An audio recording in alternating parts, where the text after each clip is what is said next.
Hello and good evening. It is Saturday night. That means it's time for me to do a late night Football Manager stream. How is everyone doing on this fine evening? Let me just turn that down. There we go.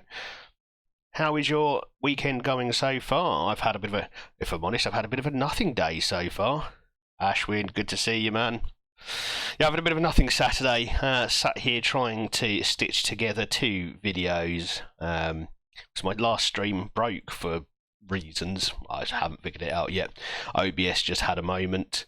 Managed to get it stitched together, had it all processing, waited for 3 hours, and then it failed at the last moment. So I had to go and do it all again, and hopefully get that uploaded to YouTube tonight. It is on its way up. Also edited highlights of my second stream. And it's amazing just how much worse the audio was in my first couple of streams, but still learning, still moving forward, and hopefully one day I'm going to be quite good at this. We'll see. I did have quite a lovely moment earlier today when my daughter decided, or my daughter realised as I was talking to my wife that I now have YouTube videos. And she was so excited to sit down and watch them until she said, "Dad, don't you do anything other than football?" So, yeah, I don't think I've got a fan in her. But, hey, she just enjoys her dad being a YouTuber now. Okay, well, let's take no more time. Let's catch ourselves up on where we were at the end of the last stream. So, we are in the league pushing Celtic hard. We absolutely hammered them at the start of the last stream. 7-2 win over Celtic, but dropped points since then means that we've given back first place to them. We'll get there. We've still got the slightly bit of goal difference, and we are going to challenge hard for that title. And in the Champions League, we had even better form. We had 3 games, one against Atletico Madrid, one against FC Copenhagen, and one at home to Galatasaray. And I'm sure you can all guess which one we drew. Of course it was the home game against FC Copenhagen. We won away to Atletico Madrid and at home to Galatasaray, and have put ourselves in with a decent chance of getting through to knockout stages. I certainly don't expect us to stay in the top 8. We will fall quite heavily because we have some rough games coming up. Ashwin, why does McAllister want to leave you? He scored that incredible free kick. How on earth are you even thinking of letting him go? You can't let it happen. You can't let it happen. So tonight we have games against, we have a home match against Liverpool, probably the highlight of the stream. We also have the League Cup semi-final against Celtic, so another old firm derby. We're going back to back. Somehow don't think we're going to beat them 7-2 again, but well, one can only hope. We've also got Wolfsburg away, and then possibly a second old firm derby in tonight's stream. So could be a very good one for us, or it could be a horrible one for us, depending on how this run of matches goes. In the Champions League in particular, though, we're home to Liverpool, away at Wolfsburg, and then Mönchengladbach, and then we bring Man United back to Ibrox, and then we're away to Paris Saint-Germain. So we've had the easier games right up front. The 7 points we've collected so far could well be the last points we get. Now, I've not actually played in the Champions League at this stage of the game, so I don't know what it takes to be 24th. Is 7 points going to be anywhere near that? Do I need more? Do I need 10? I think when you're looking at group stage, you can sneak through on sort of 8 or 9 points, can't you? In the old 4-team groups. I don't know about the 36-team league phase, so we'll find out. Actually, can't remember why.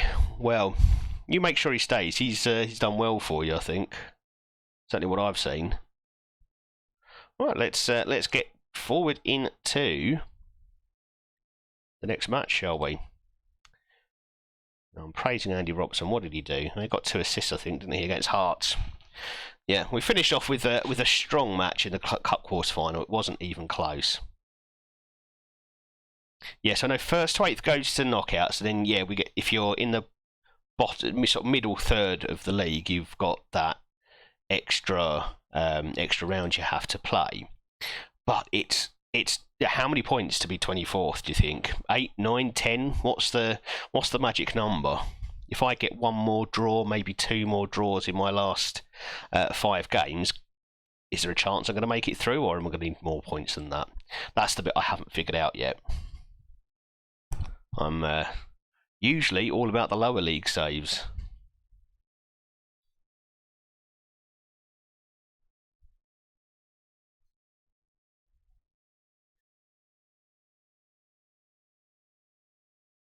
So how's your Saturday been so far?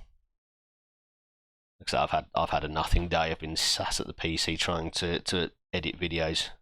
Pestable on 7 points. Okay, well, I'll hold out a bit of hope. Yeah, I don't really expect to make it through on 7 points. I do think we're going to have to, if we want to make it through to the knockout stages, we're going to have to steal a draw or 2 from somewhere. Maybe Wolfsburg and Gladbach. Mönchengladbach are potential wins even, if I'm being really optimistic. And Theobald gets Manager of the Month. Of course I do. Absolutely right. If we have a look at the month we've had, 4 wins from 4 in the league, and a draw and a win in Champions League. But this is where we started last night, and there's nothing sweet in that feeling of a 7-2 win. I want to do that again. Okay, and Phil Welsh, runner-up in League 1 there, I think. Yeah, League 1 Player of the Month. So, him going out on loan hasn't hurt at all. We did actually get him in for a game, didn't we? He sat on our bench regularly in Europe last season just because he didn't need to be registered, and we have a tiny European squad. He bought some new Hot Wheels. That was for you. Don't even pretend that was for your child. That was all for you. Batman Hot Wheels. That's amazing. Oh, this is the bit where I have to confess. I think that I've never really been a fan of Batman. I like the kind of almost cartooniness of Marvel, but Batman, I don't know, it was too dark. That's the point, I know, and you know, if you enjoy that kind of thing, obviously you're gonna love it. But it was never for me. It never quite worked for me. I'm not selling Smicer. Don't be silly. Getting closer to that January transfer window. We're now in November.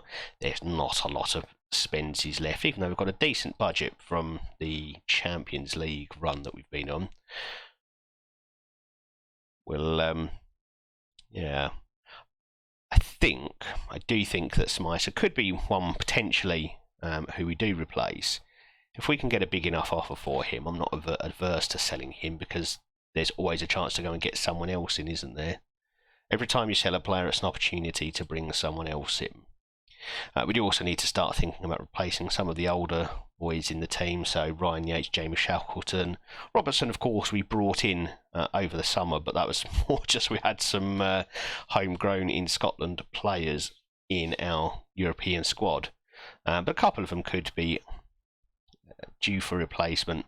Certainly wouldn't be against the idea of trying to strengthen in a couple of these areas. But Bobby McDonald did have very good first cup appearance for us, scoring 2 goals against Hearts. So maybe he is a longer term option after all. Oh, goalkeeper out and you don't have a second keeper. That's rough. Who's your best youth prospect? I bet that's happened outside of a transfer window as well, hasn't it?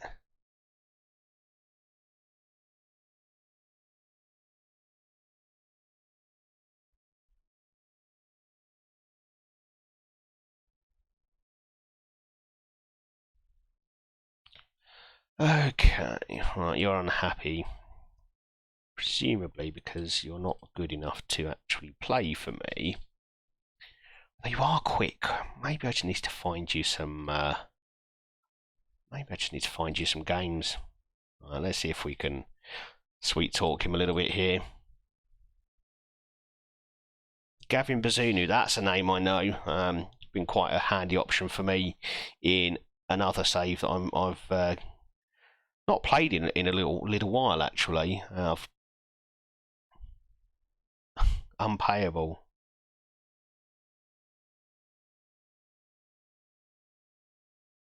Are you still in the transfer window? So you've got options. Worst case scenario, maybe you can pick up a loan somewhere. Right, let's see what can do to assuage Cozy Adubri's doubts. Okay, what is your playing time? Squad player, okay. How about if I promise to play you? Great. Okay, let's keep him. Just need to remember to give him a little bit of more playing time. I think with Kovacevic as my preferred option there, I have probably neglected him just a bit. He also spent a bit of time injured, I think, didn't he?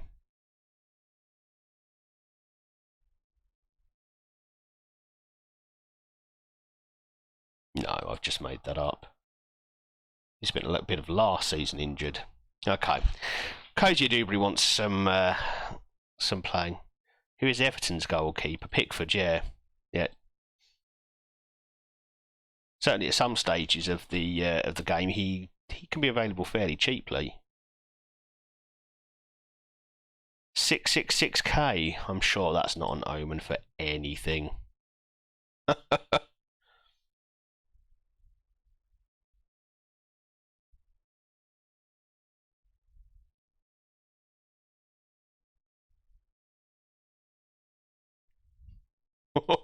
That doesn't look good.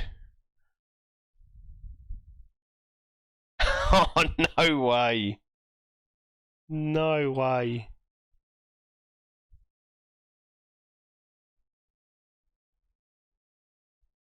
I take it you don't have any kind of second option at all in your squad currently then. Okay. I think we might go for a slightly rotated squad here. Try and keep everyone fresh for Liverpool.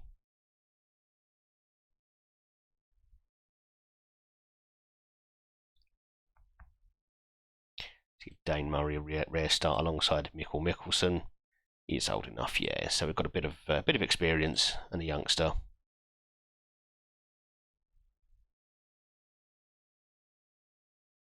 Carl Jacob Hein. Okay, let's go back and have a look.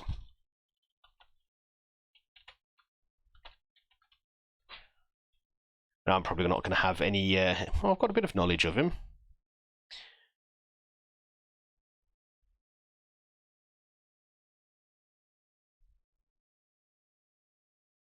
From what I can see, it doesn't look awful.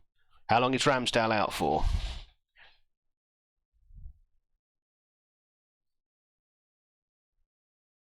He looks passable. Certainly in a pinch, at least.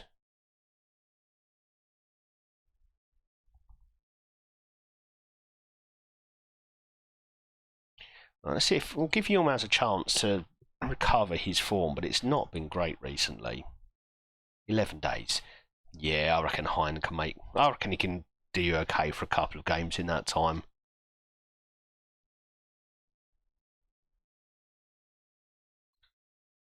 Let's rest Raskin, I think. And maybe I won't. I've not got many options in that area.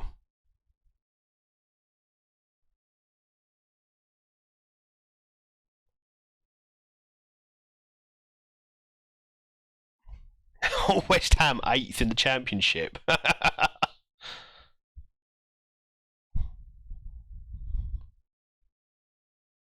And there's still the outside chance now that they might win a European trophy and still go down. That'd be incredible.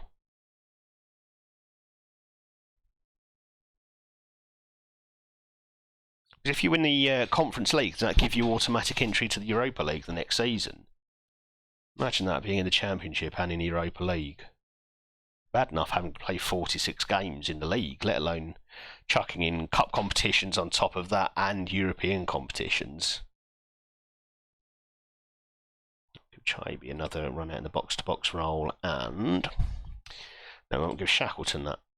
Yeah, we'll give Shackleton box-to-box. We'll have Chaibi as the Mazzala.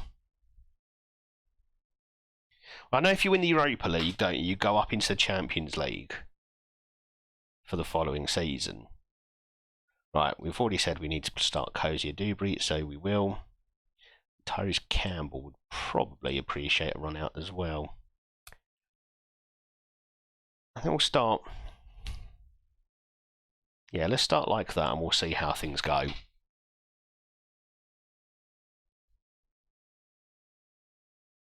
Okay, yeah, Areola could do all right as well.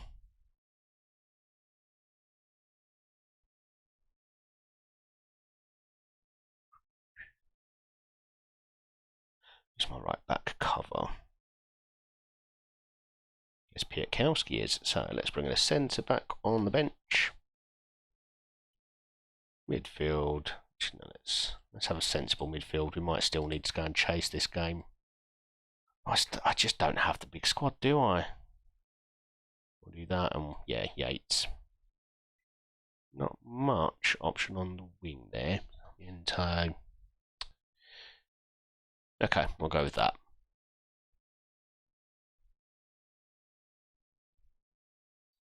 Everton second. Is that in the Championship still?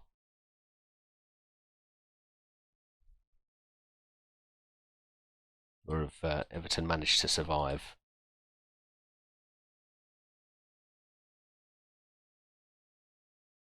Okay, pump it up. Come on, Rangers.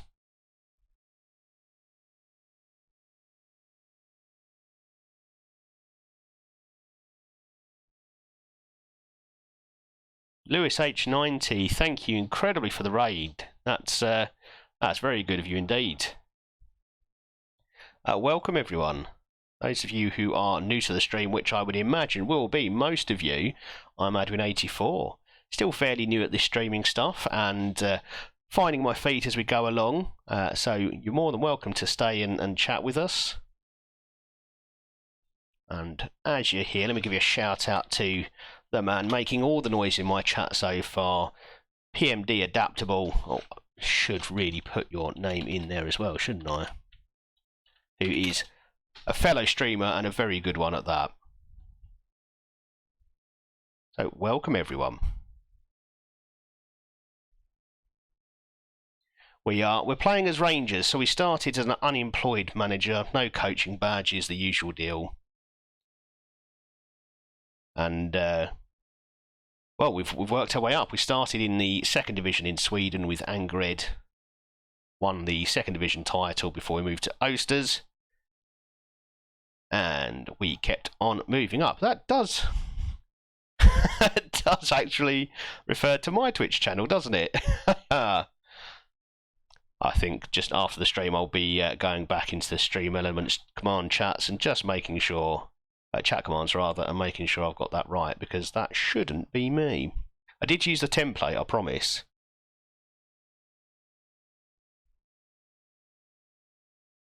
It does everything else right. It refers to your stream and what you were last playing. So goodness knows where that's come from. Well, you can see his handle in the chat. Do go and click on him, give him a follow as well.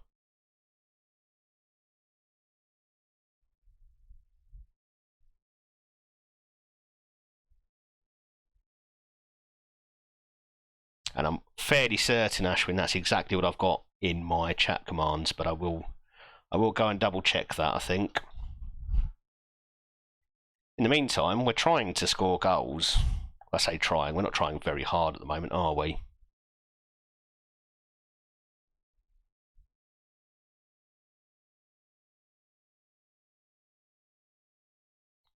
So how's your Saturday night going? It's I've just been complaining that mine's been a bit of a nothing day, really. My Saturday is mostly spent trying to stitch together a couple of videos for YouTube and getting very frustrated at Clipchamp, which I think is, from what I understand, an absolutely terrible way to edit videos, but it is free, so I'm going to persist with it for the time being while I still find my feet with all of this.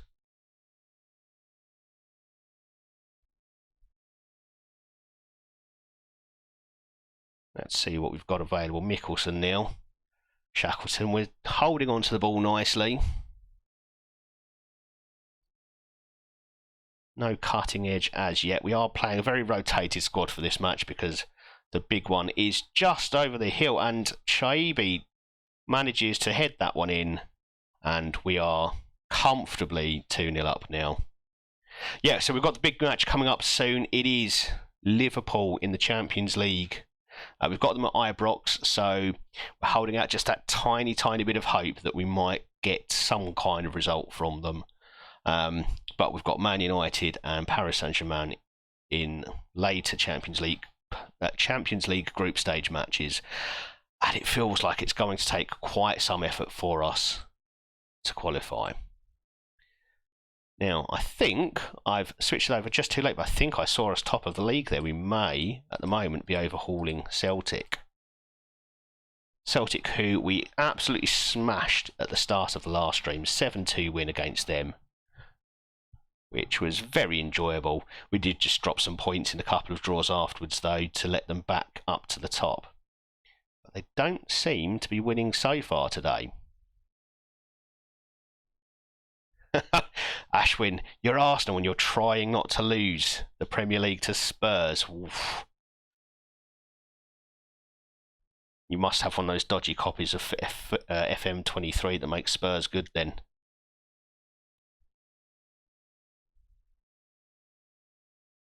How are Celtic getting on? So they're 0-0 at Ross County at the moment. So they could get that goal and get that win at any stage. But as it stands, we are overhauling them. Got Samwars now over to Isaacson. That's a lovely ball through. He was offside though, wasn't he? Yeah. That was a lovely ball over the top for him.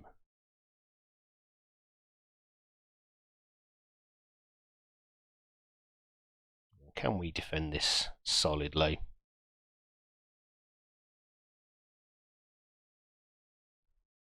Strange decision making there to completely bypass your defence when going backwards all the way to the goalkeeper there.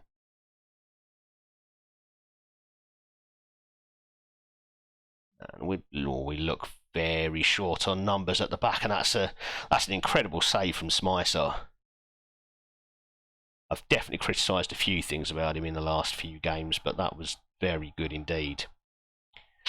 And Koji Dubry, who we're trying to get some game time because he's complaining that he's not getting enough, and he's gone and got himself injured, so we'll have to get him off immediately. What we'll do is we will bring on... Let's bring on Sarmiento. We'll swap those two over, and Tyrese Campbell's not having much of a game, but we're going to keep him on. Samwise will take off because I don't want suspensions. Okay, and we'll go with that for now. You're losing a match to Newcastle. Newcastle very quickly become quite a power in FM. Doesn't take long before they're sort of a top 3 regular, at least in my experience. Okay, we'll make a couple more tired leg changes. I could give Bobby McDonald another run out. He did very well in the last game. And Chobe will take off for Diamande. One more. Let's get Raskin off again. Another player who I really can't afford to lose to suspension.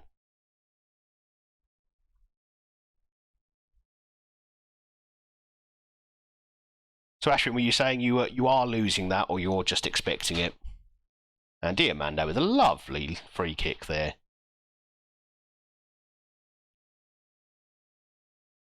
Oh, this is a great start to the stream. A 3-0 win in the bag.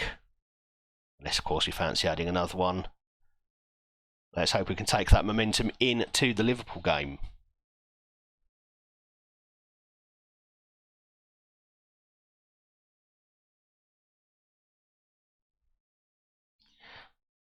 So Ashwin, did you see that Spurs lost again today? They did a very Spursy thing, losing to Villa, who, I mean, they got to like the top 6 out of nowhere. I did not see Villa pretty much the entire season. They just looked like they would have been one of the candidates for relegation at the start of the season. Then all of a sudden they're in the European places.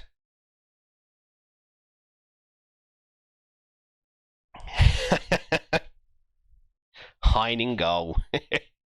Tomato ketchup, love it. Spurs just doing Spurs stuff. It happens. And Chelsea managing to steal a draw at home to Forest. Big result for them, really. Then it almost keeps them safe from relegation.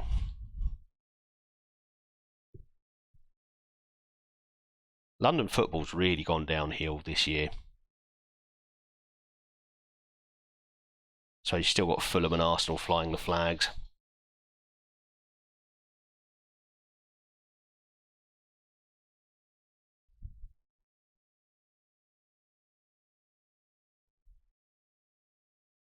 So welcome new followers, new viewers I should say, but if you want to turn yourself into followers, do feel free to go ahead and click that button.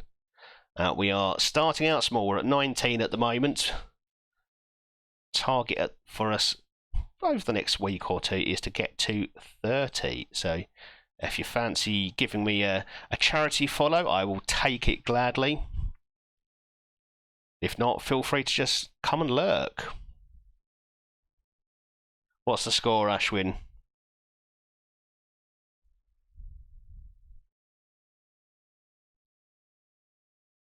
I mean, that's interesting. I think we've got lots of fans who are incredibly optimistic. I think the most likely outcome is a Rangers win. Well, I think we could beat this season's Liverpool, real life Liverpool, but not in Football Manager. Slight underdogs, I think. Oh well, now Klopp has said we're an easy opponent, so let's use that in the dressing room, shall we?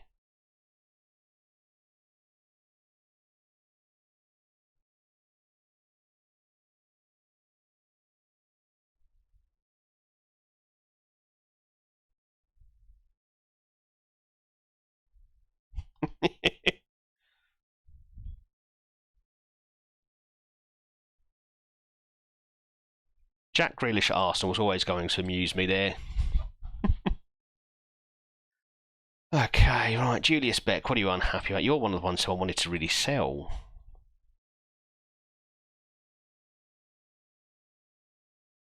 Actually, yeah, you're not coming back to play in the team, so what are you moaning about? Not playing enough, okay. Well, ask a question, but I honestly don't care.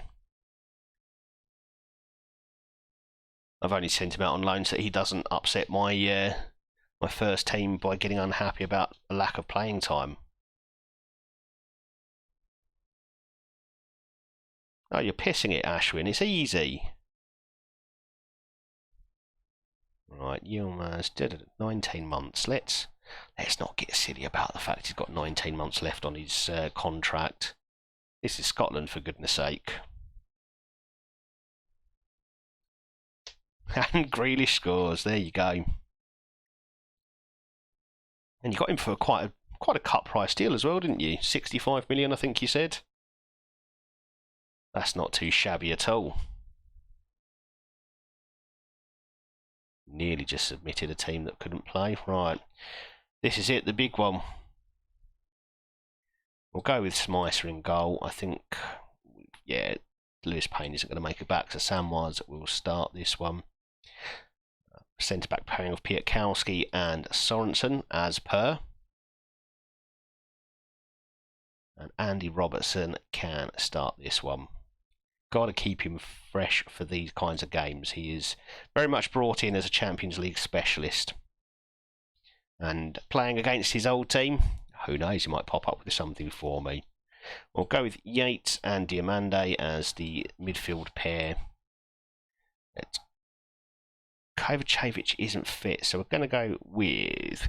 Let's go with Isaacson and Sarmiento. And we'll have Colombo up front.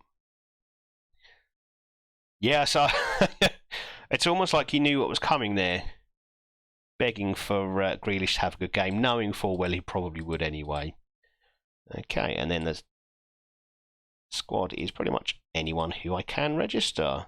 I think this might be the second time I've had a full bench for a Champions League game. And that's only because I brought in a couple of B team players who were under 21 and so didn't need to be registered. It's just the way it goes. We've got next to no homegrown talent in this squad at all. But that's something we are going to look to rectify. So this is our first full season as Rangers manager. We took over the post just last season in January. So this summer was all about last summer was all about putting together a team that could compete for the league. We want league titles. This summer we'll start to try to find some of those wonder kids if we can get a bit of money from the Champions League run. But at 40 million, I mean, that's a cut price deal. That's a bargain bin deal, that is, considering they bought him for 100 mil. What do you think about Fabio Vieira in real life? I've heard mixed reviews. I can't say I've seen much of him play, but certainly heard mixed reviews about his impact.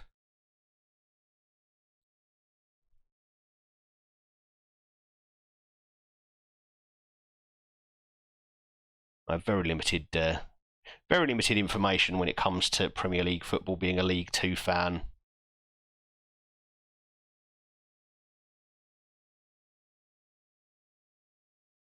And as I am a season ticket holder at Gillingham, you'll find me there most of the time when all of the good football's going on.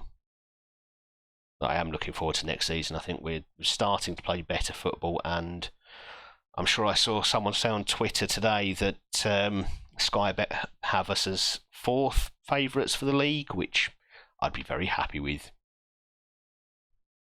Especially given some of the teams that are going to be in there, including Wrexham and Notts County. I think those two have got to be favourites to go straight up.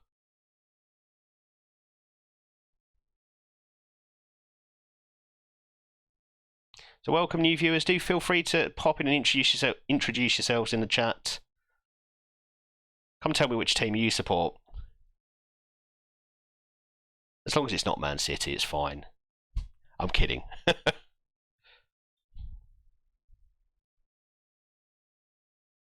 Well, we're holding our own so far, and I hope that I'm not jinxing it by mentioning the game. This is one that I don't really expect anything from, but a point would be fantastic for us. And that's a great ball through for Colombo, and I think he's managed to stay on side there. We're not even going to VAR. That's how good it was. That was an absolutely incredible run, and the perfect ball over the top from Raskin. He's really grown into that deep-lying playmaker role. Tried to play him as a box-to-box midfielder for much of last season, but he's just better at the base of midfield. And that's incredible. We are 1-0 up against Liverpool, and I'm starting to get that Atletico Madrid feeling. We did manage to beat Atletico Madrid at their place in the first Champions League game we had this season, and starting to get that good feeling again. Although I don't like how close to our goal they are here, and are they going to get a really bad penalty? There's no way that was a penalty. Yeah, Brennan Johnson, well, he's played well this season.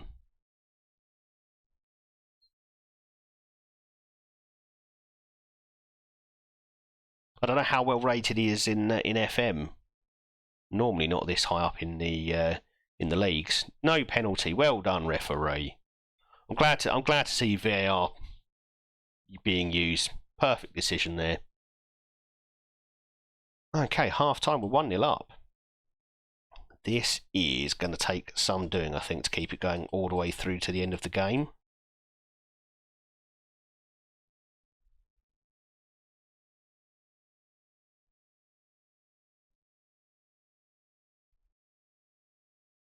Yeah.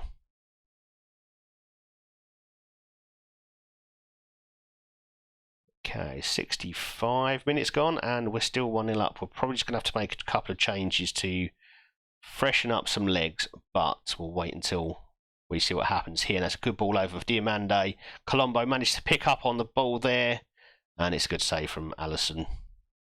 Okay, we won't make a change at the corner. Samoas to take. Got the big man Piatkowski who heads it back to Samoas. And he's offside. It's just, that's schoolboy stuff, isn't it? Right, we'll pause this just so we don't miss a goal while we're doing it. Sarmiento's had a horrible game. So we will get Tyrese Campbell on, who had a terrible game in the last one. Options are fairly limited. Diamande's given it his best. We're going to bring in Chaibi because he did manage to score a goal in the last one. And we'll leave it like that for the time being. Yeah, we'll leave it like that for the time being, and we'll see whose legs start to go just a little bit later in the game.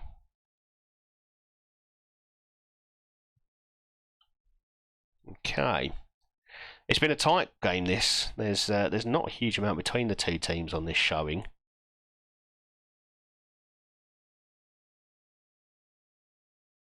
We've done quite solidly at the back, not really given up too many chances to Liverpool, but we definitely have shown we've got the ability to get in behind them, but now we need to defend because they are coming forward in numbers. We're getting quick to get back, and it's unfortunate. He's palmed it straight out to Elliott, who finishes it off at the back post. When I said before the game a draw would do, and I still hold to that, now I'm worried that we might not be able to hold on to that draw, though. Let's make a couple of changes. Rasking's looking tired. I'm going to leave him on. Isaacson hasn't really influenced the game a huge amount so far, so we shall get him off the pitch. Is Chaibi right-footed? And Liverpool just scored. I said earlier, pause it, didn't I? I said pause it. We've missed the goal. Let's see what happened, and then we'll go back to making our changes. That's just a big lump over the top. Fullbacks nowhere to be seen. Centre-backs, for some reason, congregating at the far post, marking no one, and Musiala just puts it away. Okay, right. We'll pause this time. So, Chaibi can go onto the wing. He is right-footed. Are you better as a winger? Raumdeuter. Let's play with a Raumdeuter. It's not really a role that I use much. Sorensen's looked horrible at all games, so we'll get Mikkel Mikkelsen on to replace him. And we'll hold on to that last change for the time being.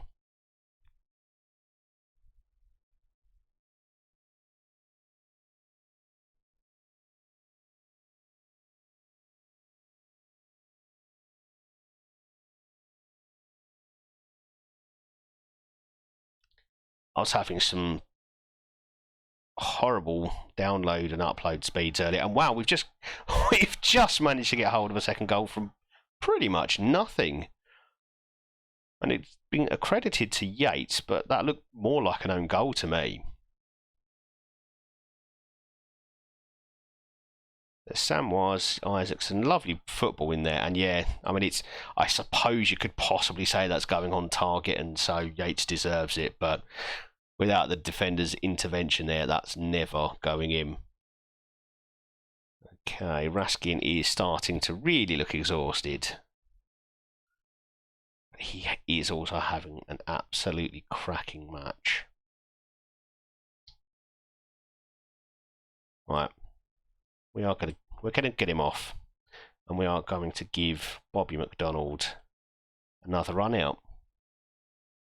He's a youngster who has impressed me so far, and we're not going to see out the game. Come on, let's be positive about this. Let's see if we can go and get a winner. Could be a big risk. We could throw it away, and when you pass it around like that, you do throw things away. Elliott now, Mikkelsen heads it away, and Robertson does manage to sweep up. Campbell trying to beat his man, has to go backwards. Robertson imposing himself well there. McDonald through for Campbell. And Alexander-Arnold steals it from him, and we'll have to reset from the back there. Now we've got a man over on the right here. Can Chaibi spot him? He goes directly for Colombo, and Colombo's put it away. Are we going to VAR here, referee? No, we are not.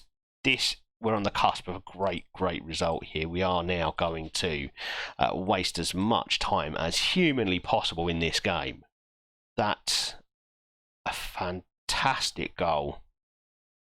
I know it's not that impressive a goal, but in the circumstances, going 3-2 up against Liverpool, I think almost secures our passage through to the knockout stages, which I honestly wasn't expecting.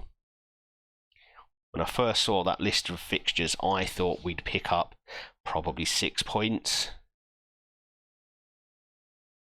I am rather counting my chickens here, aren't I? Because they are in, and it is 3-3, although I wonder whether there's offside against Harvey Elliott there.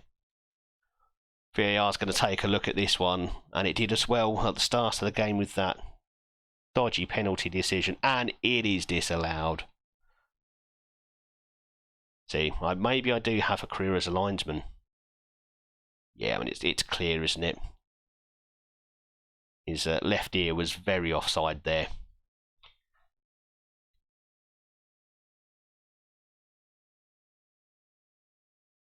And Liverpool are probably going to throw everything they've got at us in the last few minutes of injury time. But we're calmly passing the ball around until we lose it in a dangerous place there. Don't like how open this looks, but we are now forward with Campbell, Chaby, and that's a good save from Alisson.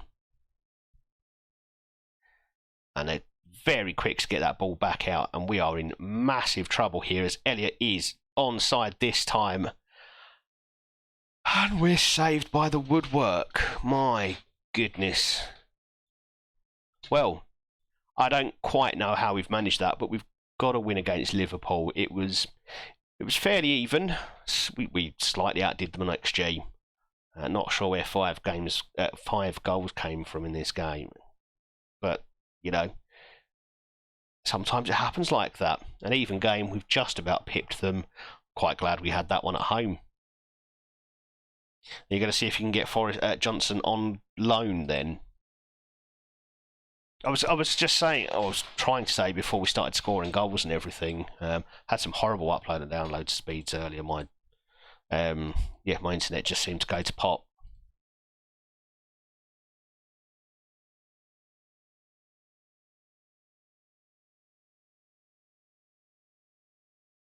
At one point it was trying to tell me it would take a day to download a 22 gig file. I don't know how that's even. I mean that makes me think of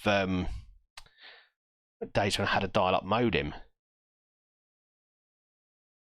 Though 22.5 gigs probably would have taken about a year at the old rates. 65 million. I don't know if I'd spend that much on him, considering you got Grealish for 40 million. 65 million for Johnson does feel a bit much. Calvert-Lewin's always a beast in Football Manager. Calvert-Lewin is very much one to go for if you get even a sniff. 30 million, that's a bargain.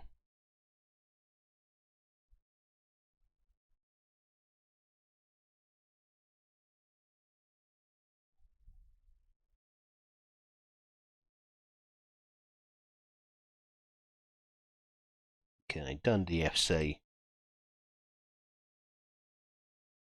A 6th. They're not doing too badly then. How are my old boys, Dundee United? I mean, my old boys are right there behind us. I've obviously set them up well.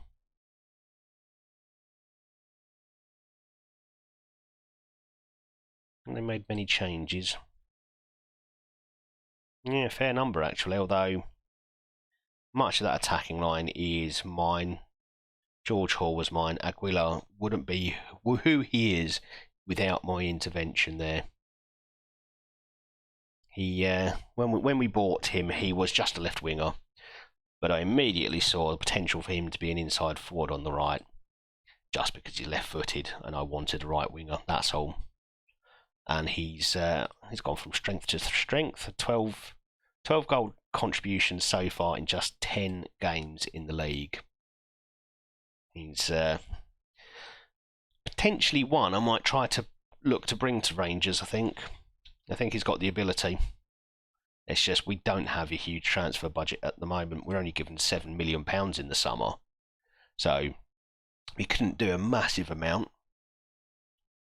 I'm hoping, though, that the season in Champions League and we have a decent treasure chest.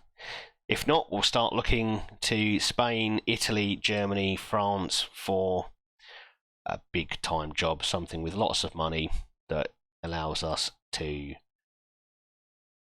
start building the squad of our dreams.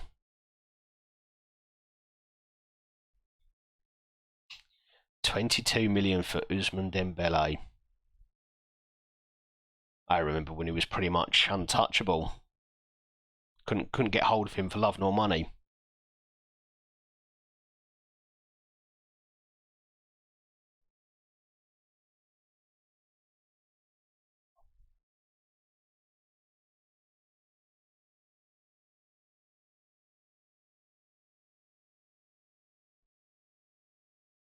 So we go to Dundee.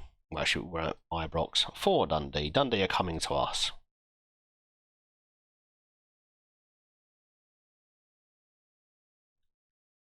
Okay, international break after this. So let's get Payne some time in his legs. We'll go with, and Piatkowski's actually tired, so we'll go with Dane Murray. I do like to have at least one very big man there, 6'4", everything you want in a centre back. Big, strong, got enough pace to do the job at this level. He's well, he's not your ball playing centre back for sure, but he is exactly what we need, I think. I'll give Sorensen a chance to redeem himself. He didn't have the greatest game earlier. Yilmaz did improve, so let's give him another run out in a game. I don't want to give Robertson too many games. At 35, he's not going to be able to do a full set of matches this season, so we'll try to save him for the biggest ones where we can. Raskin can reprise his role as the defensive midfielder. We'll go with Shackleton and Chaby. Cozy Dubry. Ah, goodness. Okay, he can come off the bench. Just need to make sure that I do actually give him some game time from the bench, I believe. And we'll just go for the first team. Colombo is hard to drop at the moment. 15 goals from 8 starts. 29 from 18 so far in all competitions. He's impossible to drop. He really, really is. He's been incredible. Absolutely incredible this season.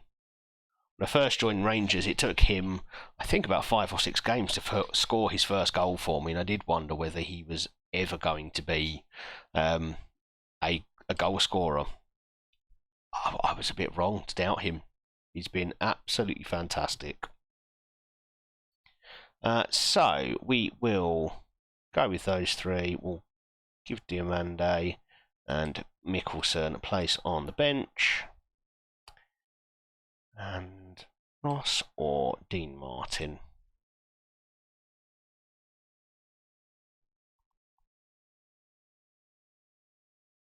Let's go McIntosh.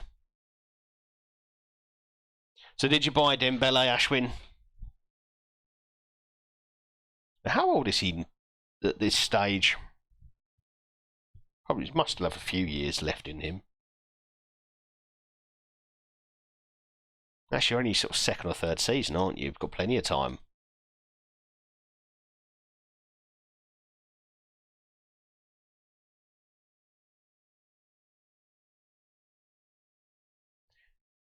Right, Dundee, let's do this.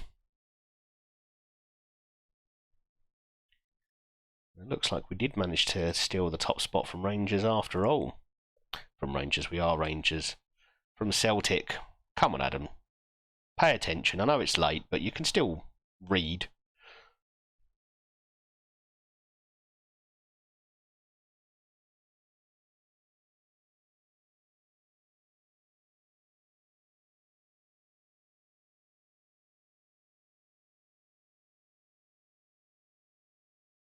wasteful ball forward. We're very quick to press it back, and Colombo just does what Colombo does.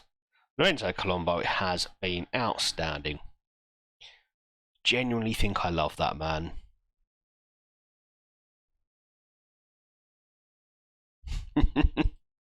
Oh, look at you getting all commercial with your purchase there. Is that what you bought him for, just to sell some shirts? Despite the fact he single-handedly won you the game against Newcastle.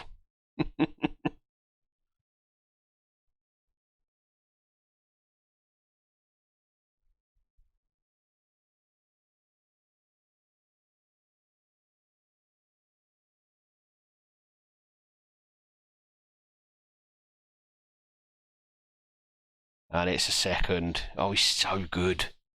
What a man. What a man. I do like the tiki-taka, vertical tiki-taka. There's plenty of patience with the ball until you see something like that. And when you've got someone like Raskin, who is just absolutely incredible at nailing that pass. Makes you feel very good. And of course, having someone like Colombo just scoring goals for fun makes everything look easy.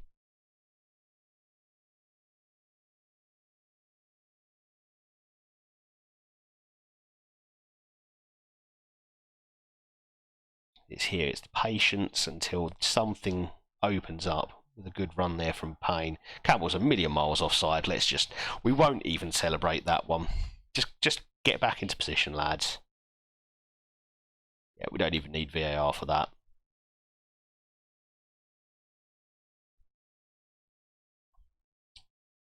The timing of the run was a little bit off. We'll be kind. We'll just say that was slightly mistimed, and that Colombo didn't just pass it to a man so obviously offside that even VAR didn't have to get involved.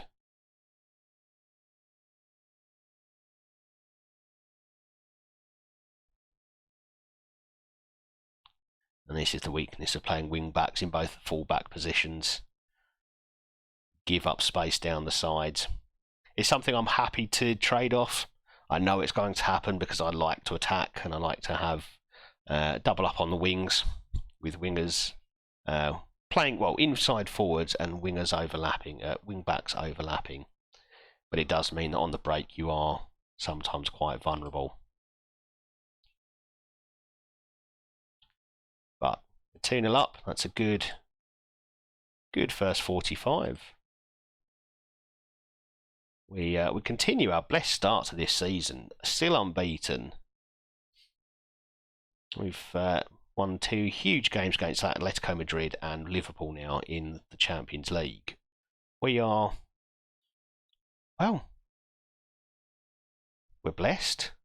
And I don't know how Colombo's missed the chance to get the hat-trick there. That was, I was already celebrating. I really was. I saw it roll over for him, and there was no chance he was going to hit that directly at the goalkeeper in front of him. And yet, that's exactly what he did. Yeah, 26 million. That's good. That's very good.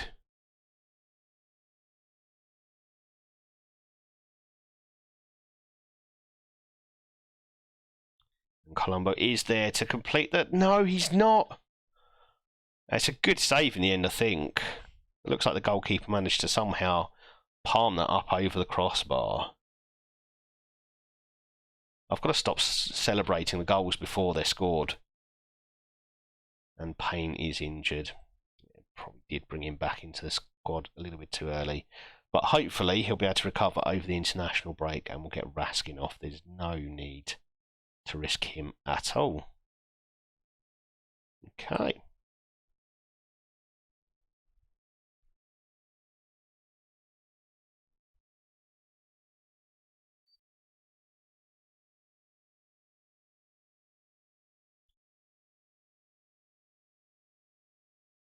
Tyrese Campbell there showing that he's not a defender. His slide tackle actually ended up 5 yards short of the man he was trying to tackle.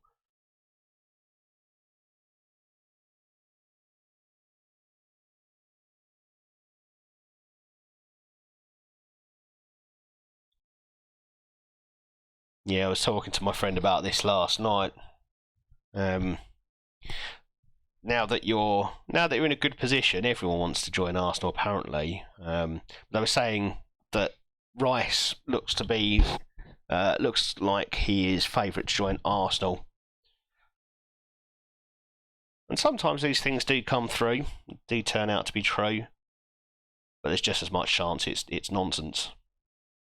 And Colombo does finally finish his hat-trick. He's had multiple chances. I'm surprised it took him as long as this. But there we are. That is 3 goals for Colombo.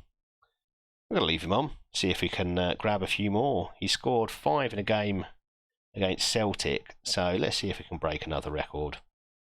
Or break his own record, I suppose. Okay. No one else looks too exhausted, so we won't make too many changes without actually needing to.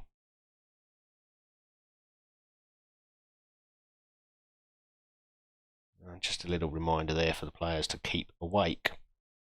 I've just realised actually, we haven't overhauled Celtic. We've just got a game in hand, or they've got a game in hand, so we're playing this early.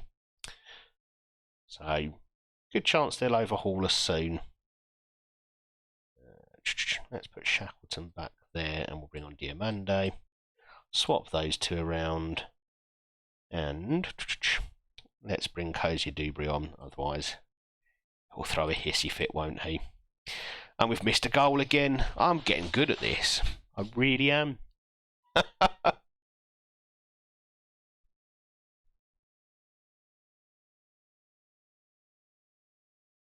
So, yeah, Colombo turning provider here. Yeah, and it's a cracking volley from Shaibi.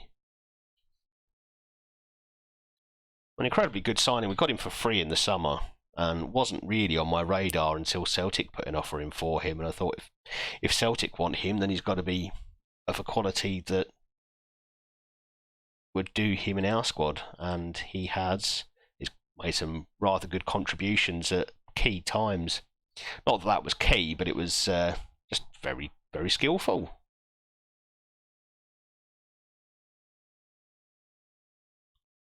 Okay, well, however briefly, that does put us at the top of the Premiership. And we go into an international break, leading the Premiership, 4th in the Champions League, which, again, is just so far beyond where I expected to be. And when we come back from the international break, we have Celtic in a cup quarter-final. And that's a worry. I was hoping he'd be back quicker than 6 weeks, well, 3 to 4 weeks. It looks like Payne is going to have to fight his way back into the squad. Sam Wands has done well. He's been an adequate replacement. Oh, right, okay. 26 years old, sorry. I thought you meant it was 26 million for him. 20 million. That is a bargain. So, in previous versions of FM, he had all the potential in the world, didn't he?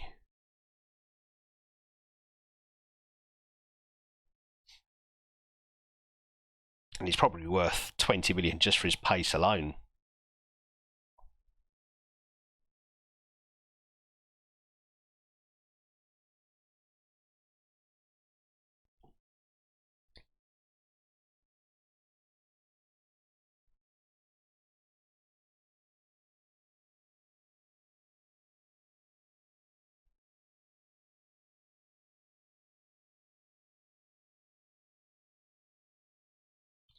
Kovacevic will be back in time for the Celtic game as well. That's good news. And he hasn't played any games in the stream so far, so we've scored plenty of goals, which probably sounds counterintuitive to what I'm about to say, but we really do miss his creative ability, Kovacevic. When he's in the side, he causes all sorts of problems for opposition teams. And I don't know if he's actually made that many contributions. He's made plenty. Look, 7 assists and 5 goals. He's made lots of contributions. Isaacson, however, having a quietly good season. He's one who I said in the last stream I didn't know if he'd really produced much for us, but actually I'd say he's done quite well after all of that. So maybe I'm being a little bit harsh. But Sarmiento and Kovacevic, they are my wingers for the time being. I still can't believe Colombo's scoring record. We're only in November and he scored 32 goals.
Okay, I think we've managed to get through the international break with no injuries, which is good.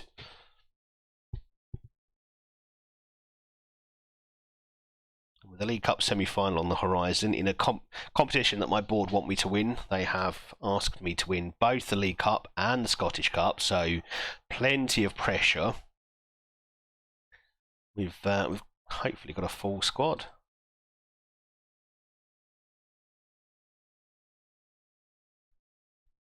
And Piatkowski's got his first goal for Poland.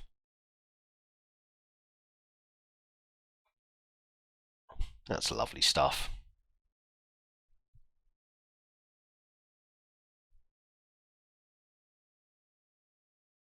So what plans has everyone got for tomorrow? I think the weather's meant to be a bit questionable in England tomorrow, at least in the south of England, so I might not be up to it a huge amount. I'm going to go and help a friend on his allotment in the morning, and then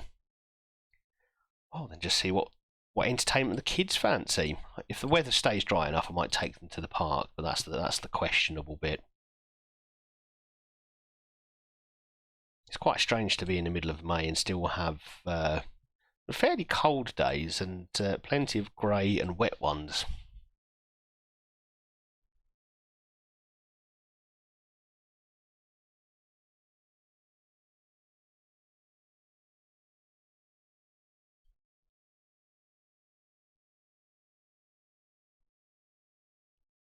So Hampton Park for us.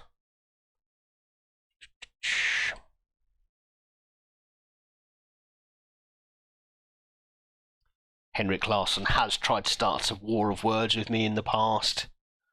And, well, I mean, that 7-2 told you what I thought about that.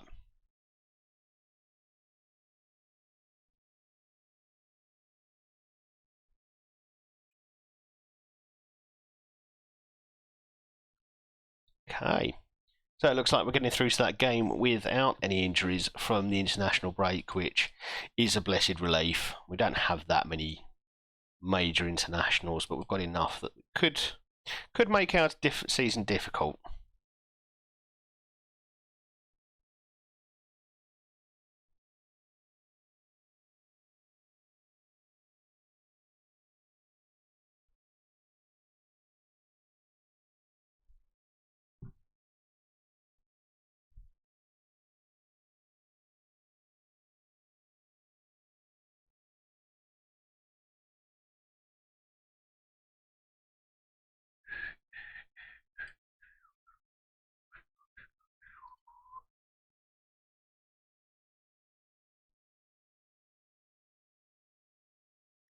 So, predictions for this Cup semi-final. Does anyone think we're going to make a 7-2 again? I mean, it doesn't seem very likely, does it? But we've done it once, so we know it's not impossible. We should be able to put out a strong side. We have got the Wolfsburg game coming up on Wednesday, but I think we prioritise this.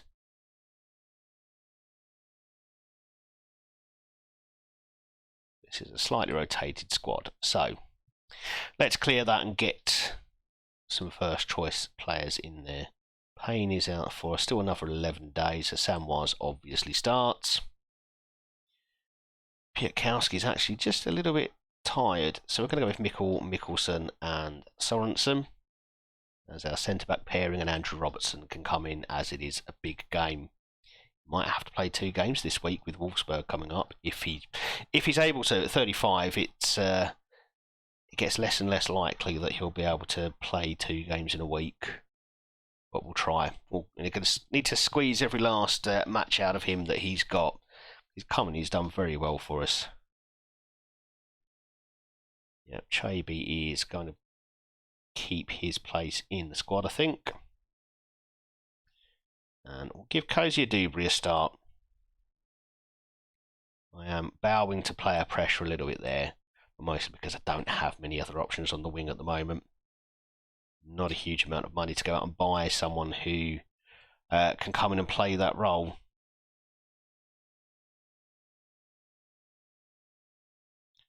Okay, let's get into the game. Celtic, Hampton Park. Let's do this.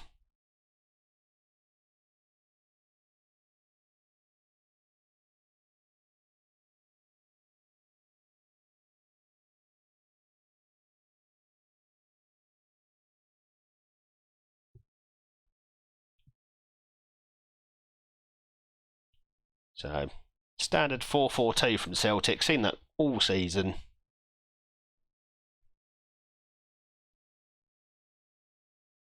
Let's see if we can go and batter them.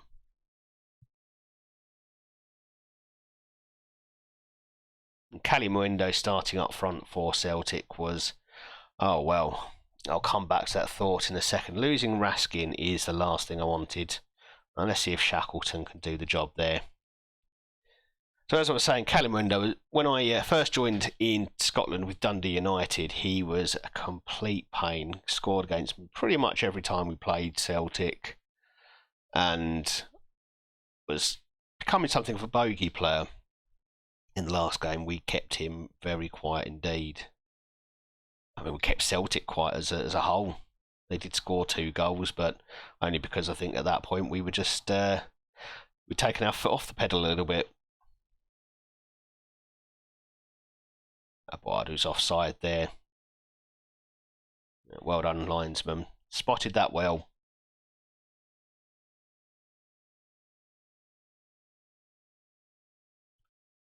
Okay, but that is just the wake-up call we needed. It's, yeah. Sam was out there losing the header. The defenders, the centre-backs did well to hold the line, but we've just got to be a little bit more careful against that. Celtic do present a threat. We've not quite dominated this game the same way we did in the home match in the league. Well, not been good enough, so let's do better.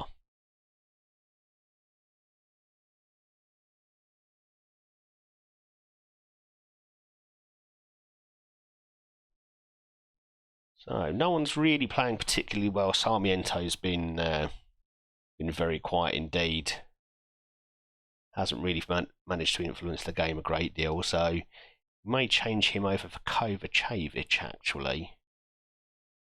I think, yeah, we do that. He's looking tired as well. So Kovacevic can come on. We'll get Isaacson on that right-hand side for Cozier Dubry. And we'll save those last 2 subs for what comes in the next few minutes.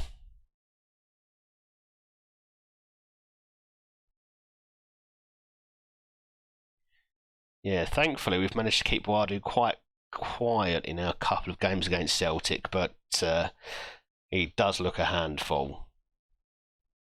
Right, Chaby's not had the impact I was hoping he would, so Diamande can come on. And Samwaz is tiring a bit, so we'll bring on Pietkowski on the right.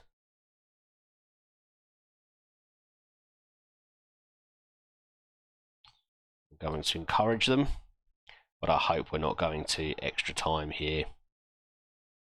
Kovacevic has got himself injured. He's only been on the pitch a few minutes. Okay, and that's a good save in the end, but why has he pushed it across that side of goal when looked far easier to tip it round the post?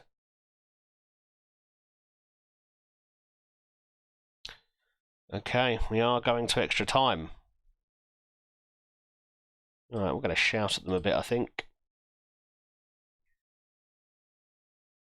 We've probably one of our poorest showings against a big side this season. And Celtic obviously have a point to prove after we absolutely demolished them. That's no excuse for us not really turning up. It's a great ball forward for Yates, and oh god, it's going to be one of those games. It's been smashed against the bar by Diamande. It's bounced off the line and back into play. Oh god, go on in? Who was it? Not Arteta. Not doing favours for his old club, is he?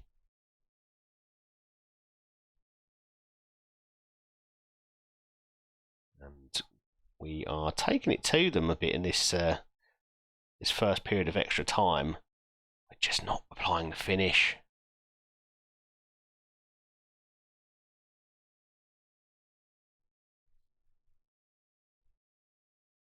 I want me to bring off Colombo, and it might be the right idea with Wolfsburg just over the horizon. That's a lovely ball through for Diomande, and surely that's a goal. There we go. Right, we are going to try and slow this game down.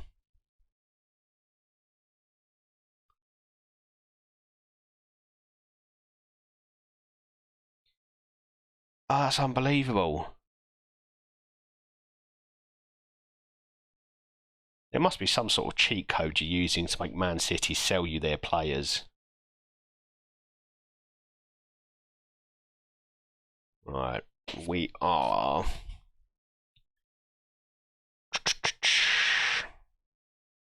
We're going to have to bring off Kovacevic. Don't think we've got any option, really.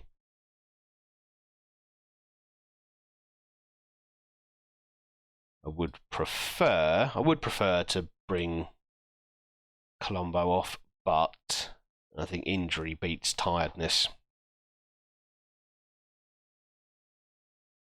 And let's hope we can just see this one out.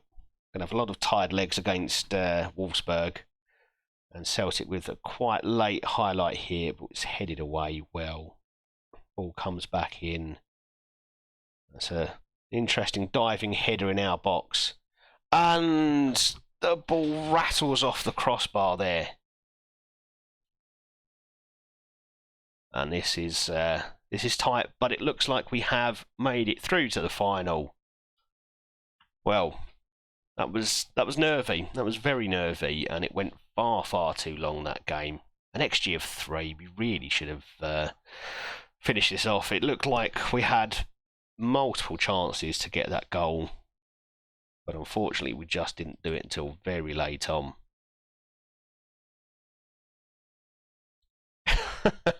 So they've made a £30 million loss on Dembele, and they've made about £30 million loss to strengthen your squad. And having sold you Grealish for next to nothing as well, that's not good. So Raskin has had an outstanding season for me so far. He's now out for the next 2 to 3 months. I guess in a way it's a chance for Jamie Shackleton to start more games in that deep-lying playmaker role. Okay, well, fine. I won't praise you then. Yeah, so hopefully it'll be a chance for Shackleton to play in that deep-lying playmaker role. Not really where I envisage him being. He's more of a box-to-box midfielder. It's his ability to get back and forward that I prize most highly in him. I guess, however, you've just got to go with what you've got.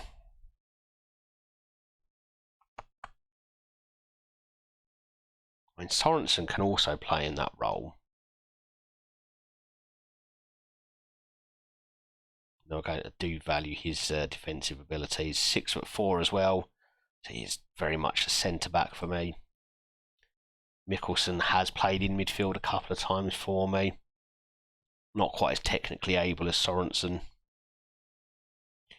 But I do think we're going to miss Raskin. Well, we'll just have to muddle by as best we can. Right, we are going to rest most of that squad that played. Who else came on? Diomande came on, didn't he?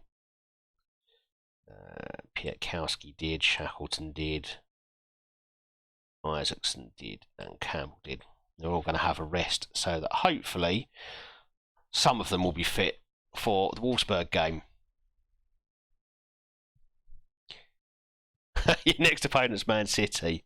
Well, go and take the squad that they've sold to you and go and beat them with it. Show them what they're missing. Show them the error of their ways.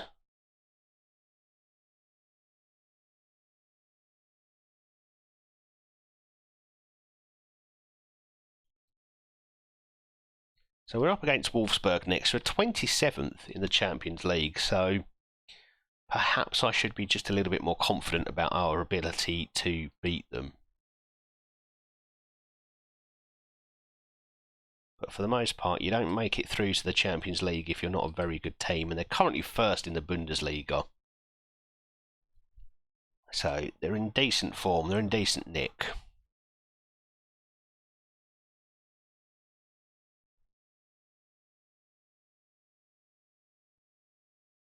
Oh, that's a lot of pace and creativity.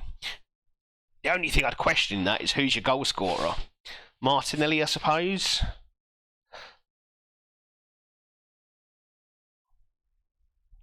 Saka usually gets some goals, doesn't he?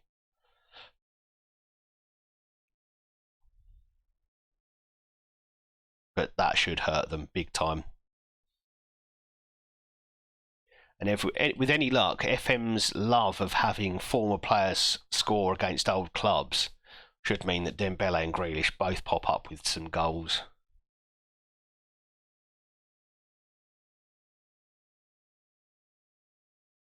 Any of them, how's that? Yeah, no, fair enough. I like having my 30 goal a season striker, the likes of Lorenzo Colombo. Well, that's what I love to see.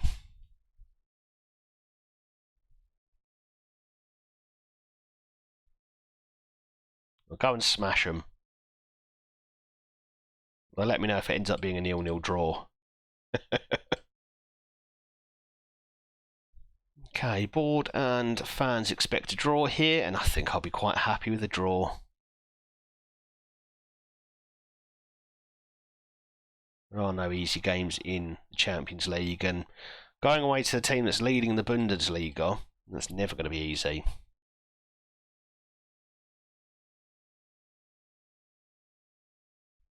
Okay, so you got Leeds first, then Man City. Leeds should be easy. Are they still in the Premier League, or did they go down? Okay, another start for Samoas. We'll go Piatkowski and Sorensen. Andrew Robertson, hopefully, will be able to squeeze his way through another game. Thankfully, that back four looks fit enough. Shackleton, Yates, and let's go Chaby again. Actually, let's get Diomande on for this one. Still haven't decided whether Chaby or Diomande is my preferred option in that Mazzala role. They both had very good games, and they have a quiet spell when I switch them over.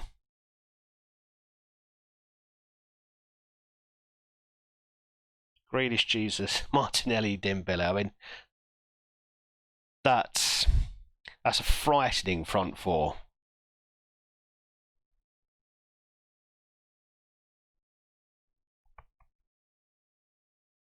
Okay, Isaacson definitely has deserved a chance here.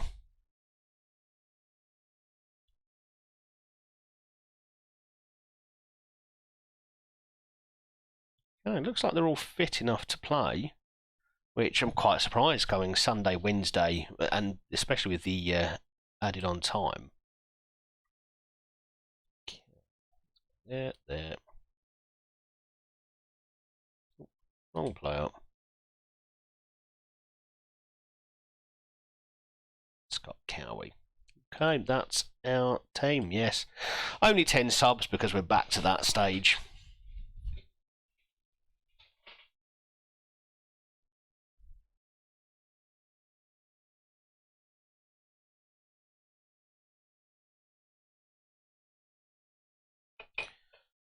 Okay, let's see what we can do against Wolfsburg. Let's get the league up so we see how this affects us through the match. That's quite nice to be in that rarefied air with Man City, Barcelona, Real Madrid, Bayern Munich, Ajax and Inter. That's a place, if you're a Rangers fan, you probably quite enjoy seeing that table. Arsenal just struggling in ninth there.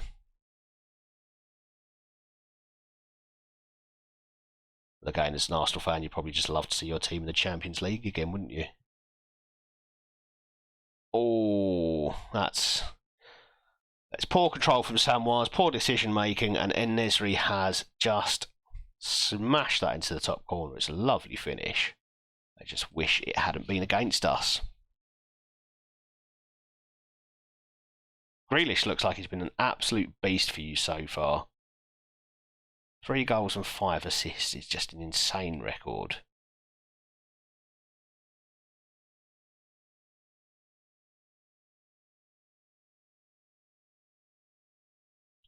It's a lovely ball, and Sarmiento really should do better there. It's a good save, but I feel like we deserved more. We've had the better of this game.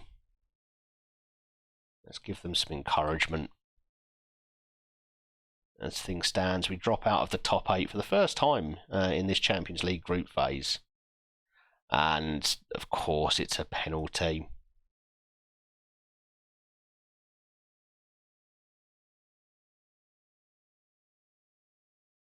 Well, looks like the unbeaten run is coming to an end here.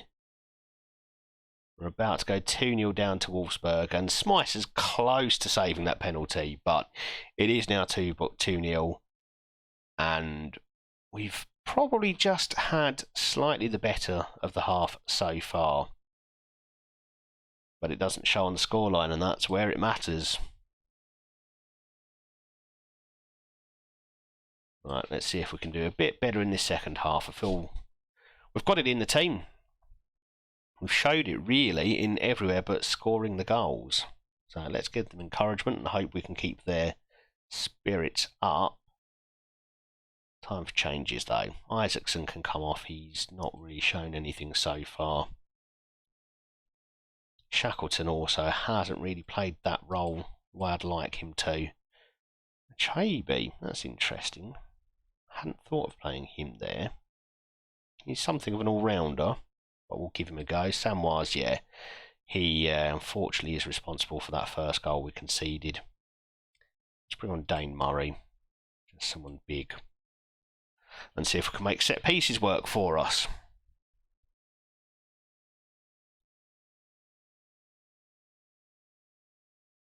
Isaacson now trying to make something of this.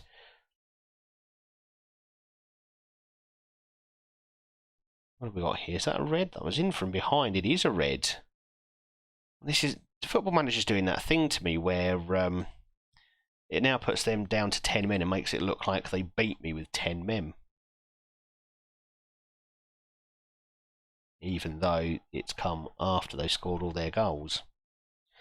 Okay, let's make changes. Let's see if we can make things uncomfortable for them at least. Let's get Tyrese Campbell up front. He can play as...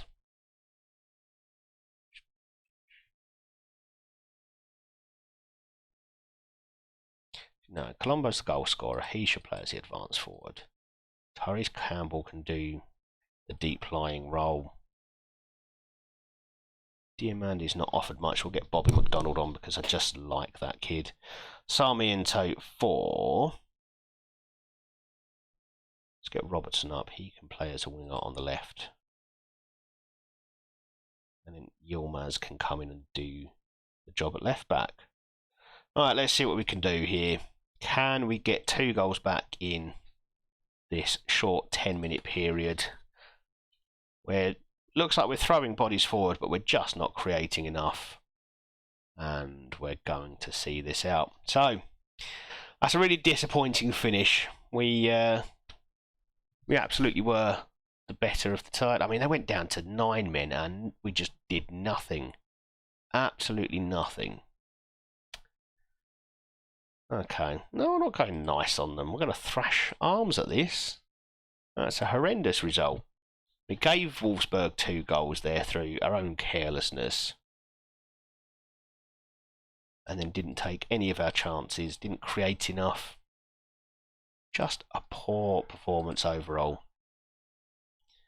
Alright, well, we pick ourselves up and we go again. We've got St Mirren to deal with, and we've got Celtic again.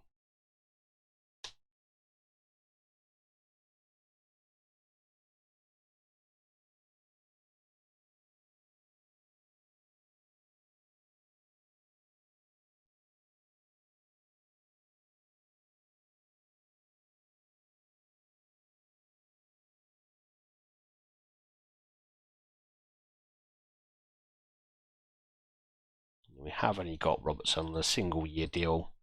The board would only allow me to offer old men 1 year at a time, which is fine by me.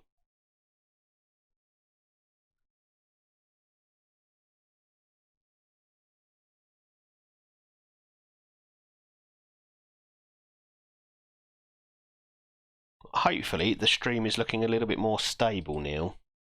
I'll have to re-upload to YouTube after I finish the stream.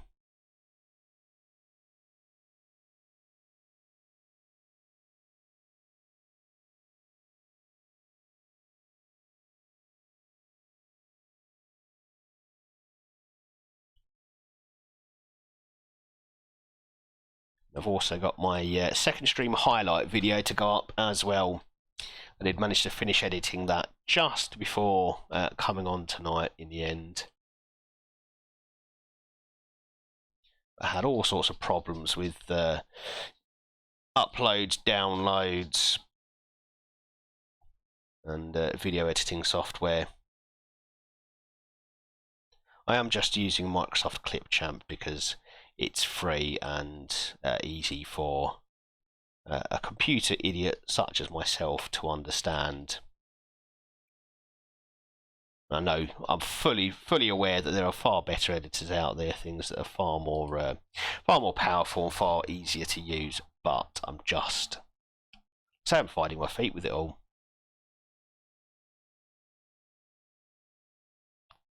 And to some extent I actually quite enjoy, cutting the videos and trying to make a shorter video out of a 3 or 4 hour stream, but it just takes a quite extraordinary amount of time.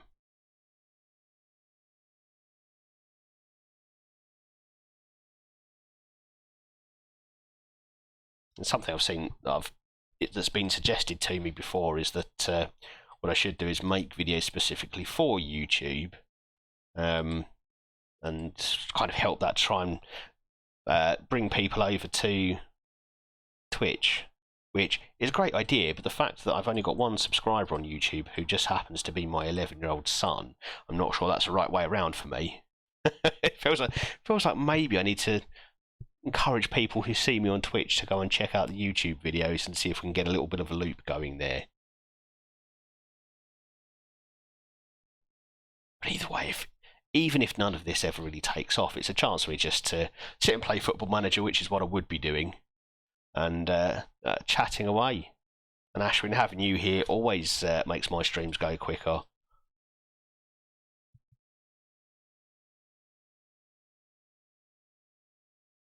I've said it before, mate, you're one of the good ones.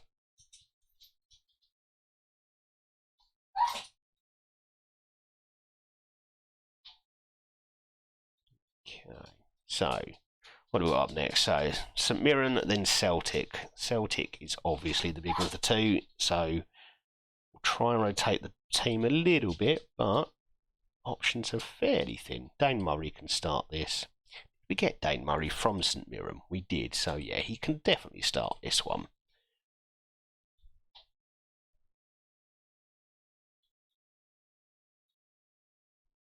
Yeah, we'll give Mickelson a run out as well. He's not played enough, I don't think, recently.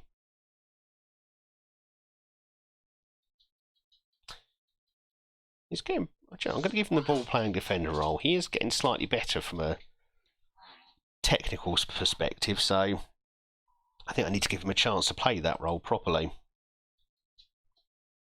Shackleton will have to play that deep-lying playmaker role again. Yeah, Ashwin, I completely mean it, mate. Absolutely mean it. Every word. Let's give Diamandi another chance, shall we? Cozier Dubry, just because I'm still trying to keep him happy. Let's try Isaacson instead of Sarmiento for this one, but Colombo is going to play every game. Absolutely every game. He is my goal scorer. Robertson and Payne's still not fit, so Thierry Small.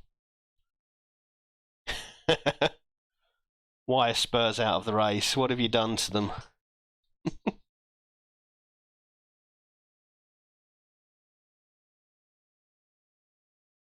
We just repeated a song here.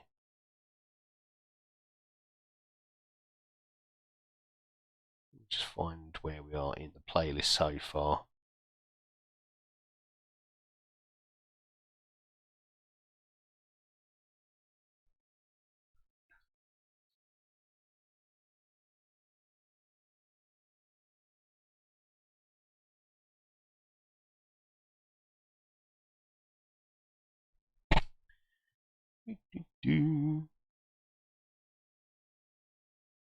We have. Oh, we had. We'll skip to the next one, then there we go.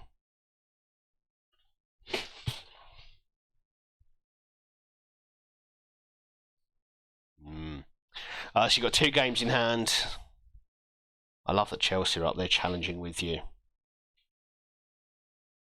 McDonald can sit on the bench. So, if yeah, okay, 25 games, 56 points, 27 games, 56 points. I mean, there is that. Well, it's not much of a saying, but, you know, it's a bit of a truism that games in hand mean nothing if you don't win them. If you count them as points already, you could be sorely disappointed if you end up not winning those games. I'm sure you will. Man City away, that's the big one. And Man City not in the title race at all then. Okay, St Mirren away.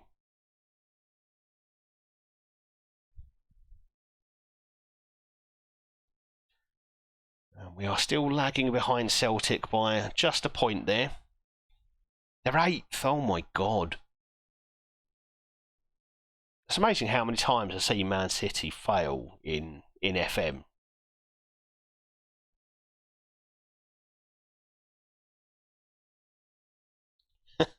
Obviously, the standards or the expectations for Simeone are a lot lower. But even so, getting sacked. Pep must be sitting there fuming. I got sacked for being 2nd, and he's 8th and still in a bloody job.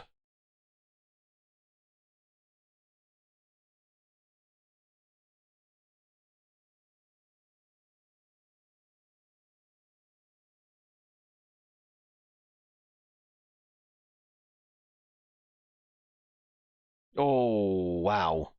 That's a hell of a strike, but we absolutely should not be losing to St Mirren. Alright, let's berate them and go attacking. They need to know I'm not happy with that. They need to go and do better.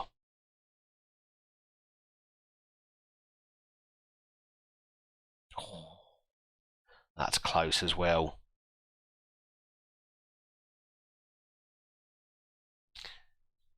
See, Ashwin, it's probably not true for you, but I'm old enough to remember buying Pep Guardiola when he was a player. He was a very good defensive midfielder. Whenever I always used to play as Man United because they were one of the better teams at the time. And Guardiola was one of my go-tos. Him and Luis Enrique.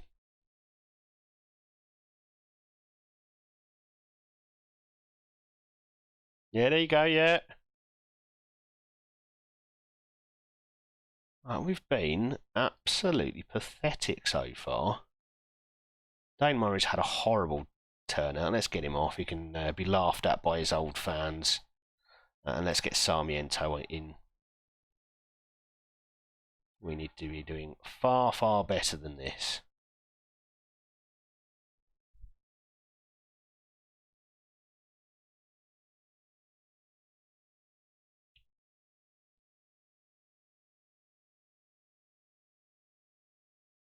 Oh my... Well, Smicer reacted very late there, and what on earth are we doing? Oh my god.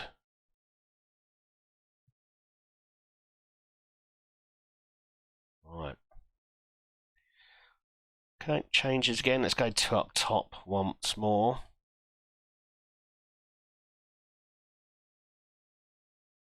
Go with wingers on either side now. Cozy Dubry can come off for Tyrese Campbell.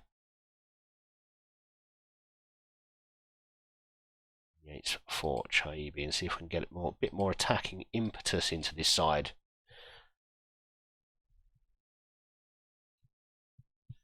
It sounds like you're having a decent night over there. It's all been win so far.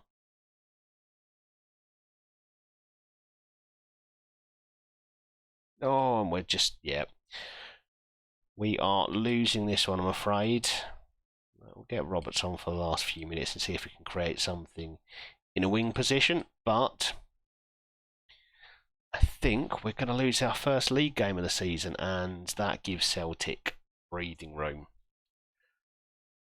That's a terrible result for us. We really should be winning a game such as this, and we've not even come close to it.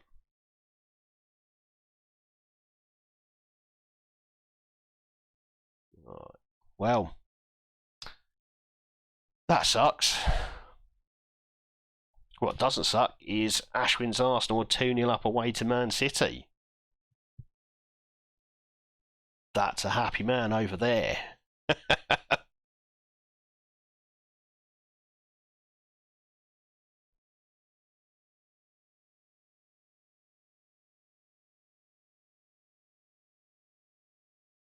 Rathbanda, thank you very much for the follow. Welcome aboard.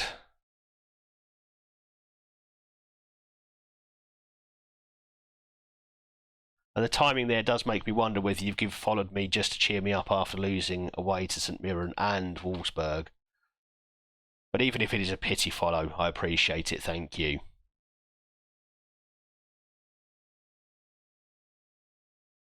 Oh dear. Okay, so he wants to explore options at the end of his contract. That's absolutely fine. You explore away.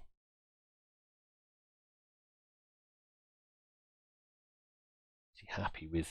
He's pleased with his playing time so far. I'm not going to do too much to try to convince him to stay. When does his contract end? Is he up in the summer? No, he's got another year beyond that. So not one I'll be overly worried about. Might be one I sell. I mean, if I can sell him in the summer, possibly even in the January transfer window. Just depends on whether I can find a suitable replacement. Okay, let's have a look at this recruitment meeting. Who have you got for me? What are your thoughts, guys?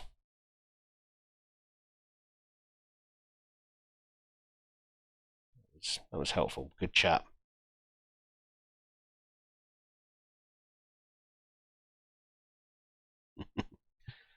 But oh, come on, Haaland's a machine. He can't miss.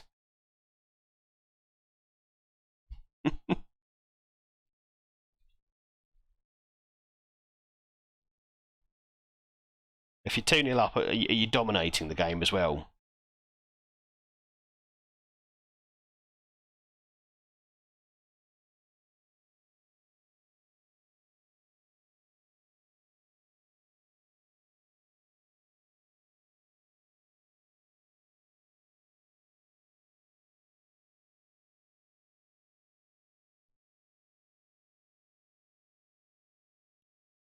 Sometimes it's even nicer to win those even matches.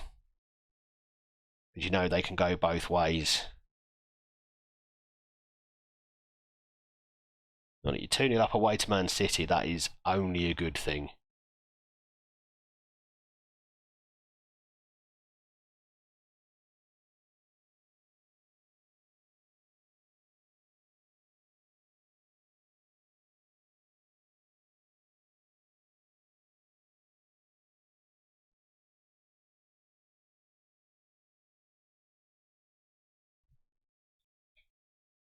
Two-one. Oh. Yeah, I mean, it's Haaland. The man's just a monster.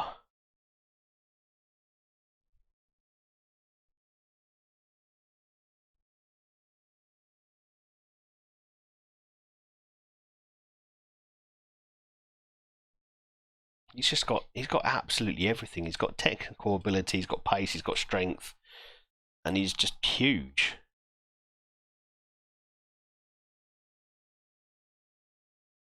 Okay, so we've hit a bit of patchy form just in time to go to Celtic Park let's hope this is where we turn it around. Because otherwise, this could be a horrible experience. We smashed them 7-2 at our place in the league. We just scraped by them in the League Cup semi-final. I hope we don't go and throw away all of our good work by losing to them at their place. Okay. So the board expects us to lose. The fans expect us to draw. I expect us to win. Because if we lose, then they open up a much bigger gap to us.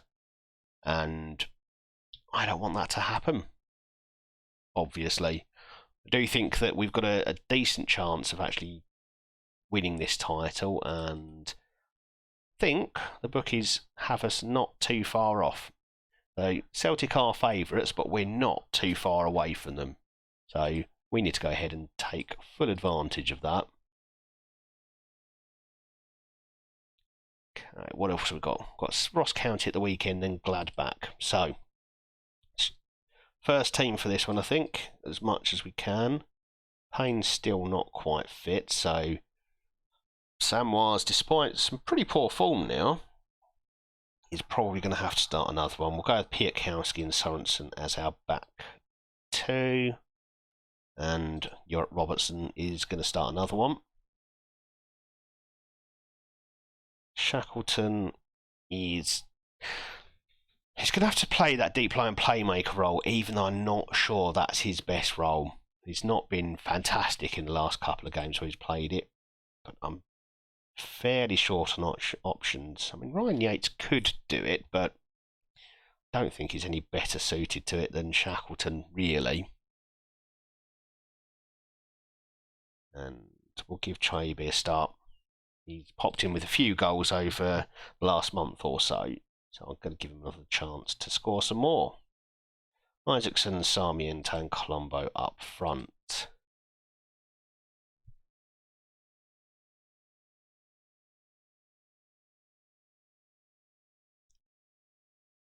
Ramsdale really is a good goalkeeper, isn't he? Not surprised in the slightest to hear he's making saves everywhere.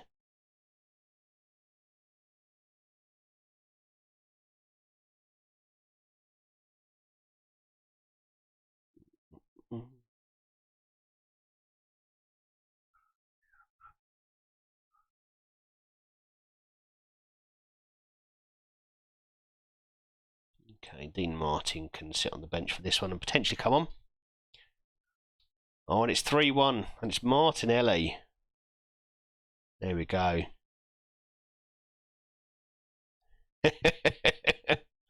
Manchester is red.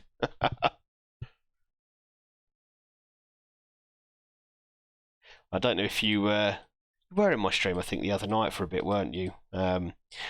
Chatting to a couple of Man United fans. And we were sharing our joint dislike of Man City. Mine because I'm an old man and I'm bitter from a match that happened nearly 25 years ago. And them obviously because it's Manchester. But always happy to see Manchester City taken down a peg or two.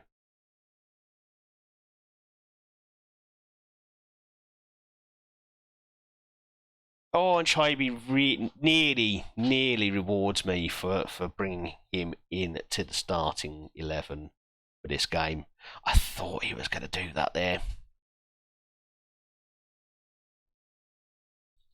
And well, they've earned a free kick from nothing there.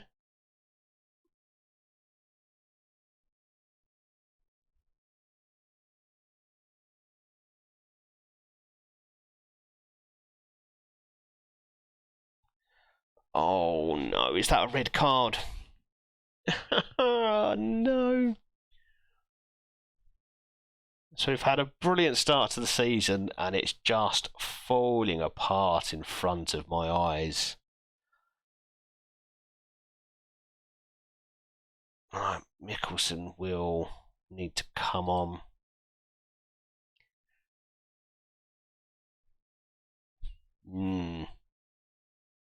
We'll stay positive for now, but that hurts.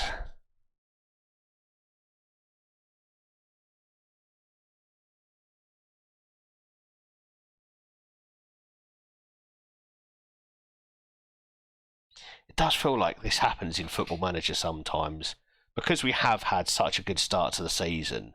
We've won games that we certainly weren't expecting to win, like the Atletico Madrid, like the Liverpool game. We've won both of the first two games against Celtic this season, and we haven't lost at all. Feels like eventually Football Manager goes, no, you're going to now have to have a period where you lose every game. And Wadu has gone and scored against us here. And I think we're in that period. We are in that period where Football Manager just says, no, you cannot win. It's got to balance out the stats or whatever, because, you can't have a manager with a 90% win record. But, well, it just feels artificial when it happens like this. So what's your new schedule looking like? Because you were streaming, I don't know, like 250 hours a week or something ridiculous.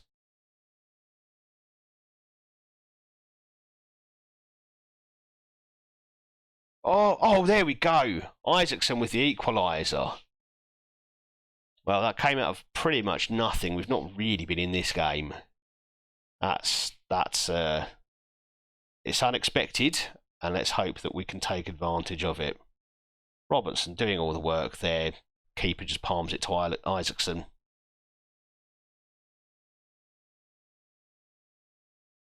Colombo heads it into the middle, and it's back to their keeper, Taboada.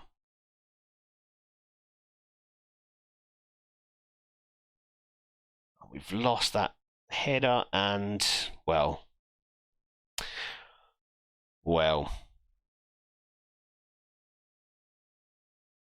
I see the Discord. Okay, I'll check that out later. Actually, I'll bring it up now. Why not?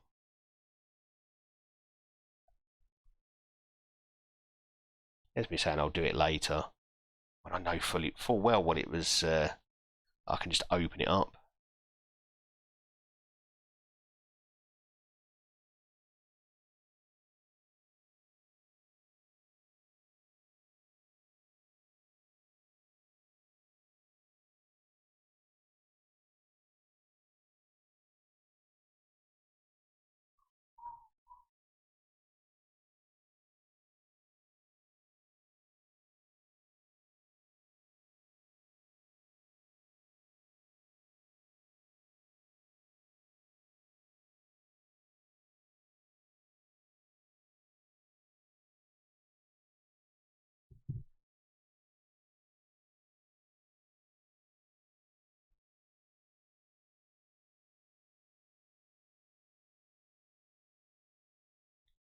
Alright, let's see if we can do a bit better in this second half. But we are down to 10 men, which makes it much, much harder. Yeah, the stats tell a story. They've been all over us. Oh, here we go, stream schedule, of course.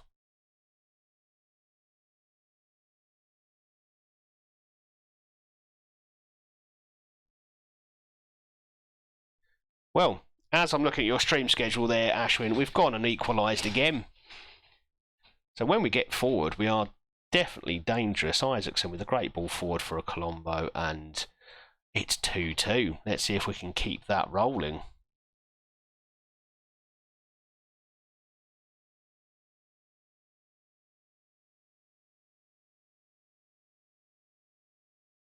It did. I've got to stop paying attention to the game. Oh, that's still a really busy schedule. But hopefully, it helps you out. Trying to keep to a schedule, I mean, it helps me. I like to have a routine. Plus, I had to agree my streaming routine with my wife. It's always after the kids have gone to the bed, so that I can help put them to bed and wash up before they go and things like that.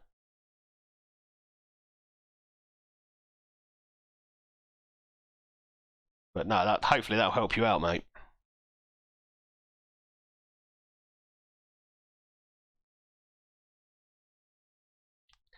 And we do have a lot of defending to do. We've had 2 shots on goal and two goals from those 2 shots. So when we go forward, we're definitely doing all right. And are we going to get a penalty to even out that atrocious red card decision, ref?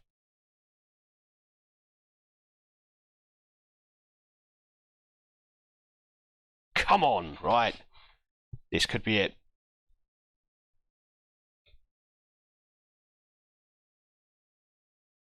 And Colombo smashes that into the bottom corner. Keeper went the wrong way anyway, but even if he'd picked the right direction, that was always going in.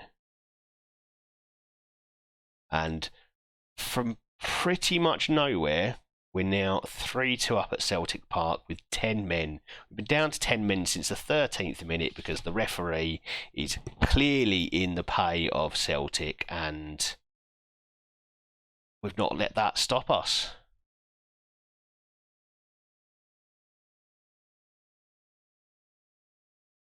Celtic easily sweep up the ball forward there, unfortunately.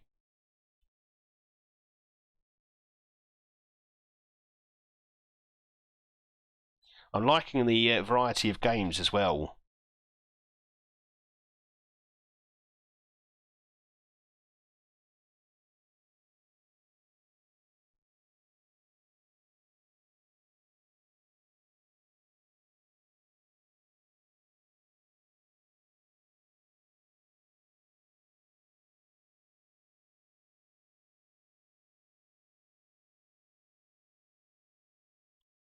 I can't tell if we're pushing for a 4th or whether we're just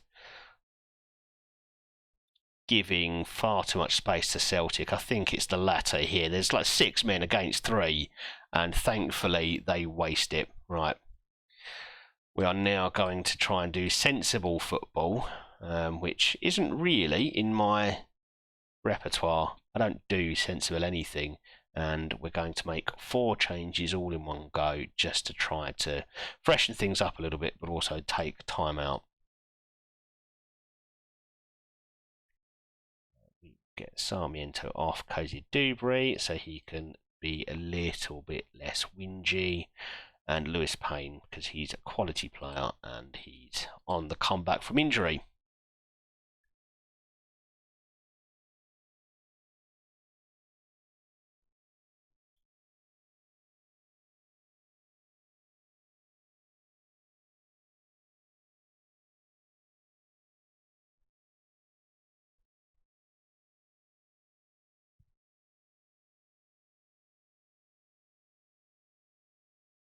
Well, I don't know how we've done that, but Glasgow is blue. I was ready. I was set to be 7 points behind Celtic there, but we've pulled off an incredible result.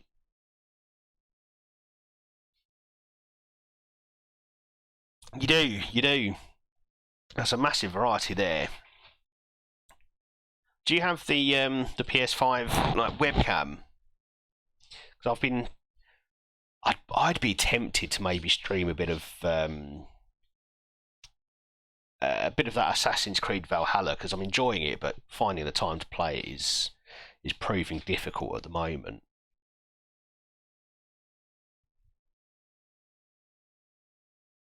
I don't think I can be bothered to go out and buy the webcam because it's got to be the specific one to work.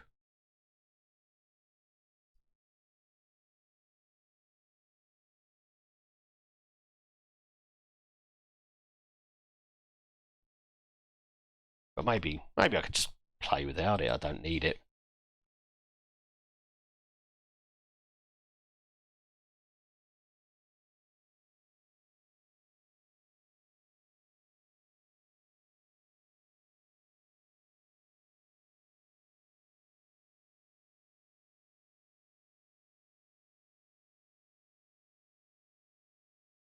And also another game that I used to play quite frequently, but now I only play kind of once a week, is PGA Tour 2K23. I've got a society that I play with friends, and I've got we put a fiver on a few of the rounds that we call majors. And that might be worth streaming at some point as well. Again, that's on the PS5.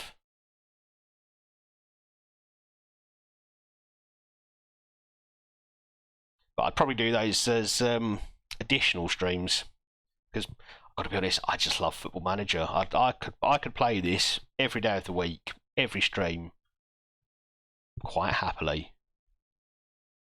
My wife would be furious if I even attempted that, and understandably so.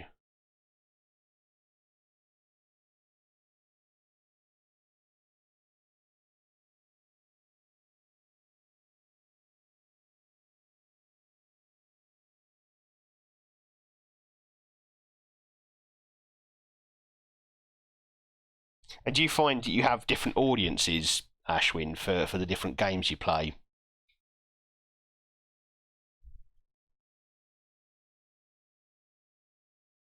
And I'll pop into your stream whenever I'm not busy, just because. Just come and say hello, whatever game you're playing. Although I do want to see more of that Zelda.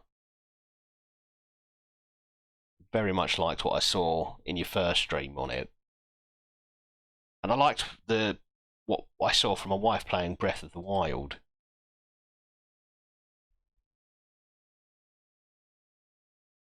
Okay, so yeah, same people.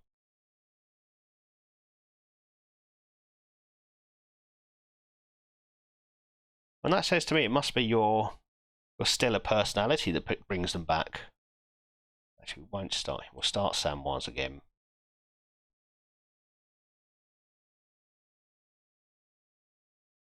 I'm going to go with Dane Murray and Mickelson.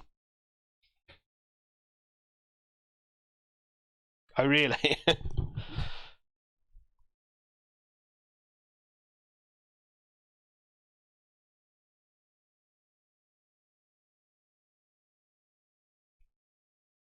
Yeah, it's a game I need to probably just convince my wife to buy it on her Switch.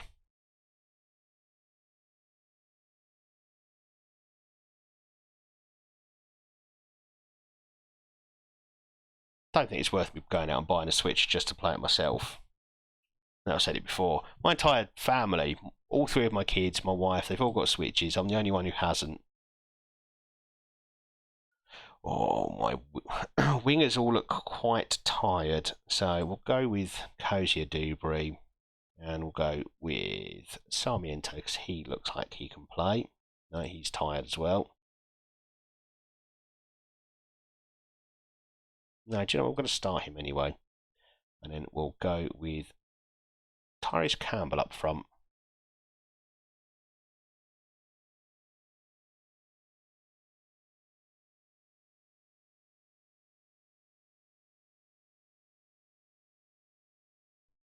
Much longer for Kovacevic.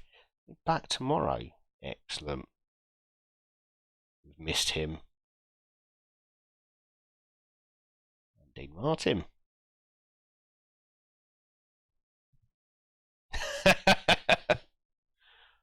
I know that's got to be one of the biggest pluses about the Nintendo Switch, the ability to go and play a game on the toilet. I mean, it's what it was made for, wasn't it?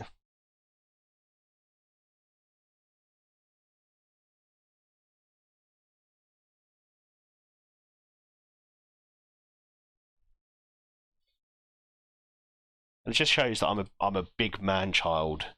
When we got my eldest son a Switch for, I can't remember if it was Christmas or birthday, I was taken aback by the novelty of him just playing a game in handheld mode and then just putting it into the dock, and then there it is on the TV. I was such a man. I was such a child. I was like, oh my god, that's so cool.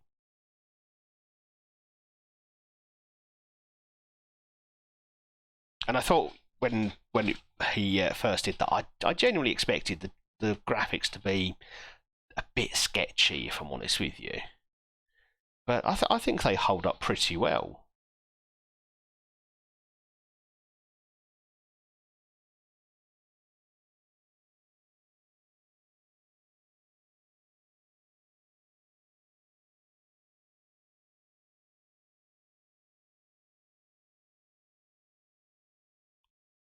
Well, we've struggled a little bit in creating chances here, but it's only early in the game. And that's a lovely piece of interception. Diomande now trying to feed the ball through for Campbell, but not quite reaching him. Big lump forward for Sarmiento, who controls it beautifully into Diomande, and that is goal number 1. And after 2 losses on the bounce, that Celtic win, I think, has put the wind back in everyone's sail, that has.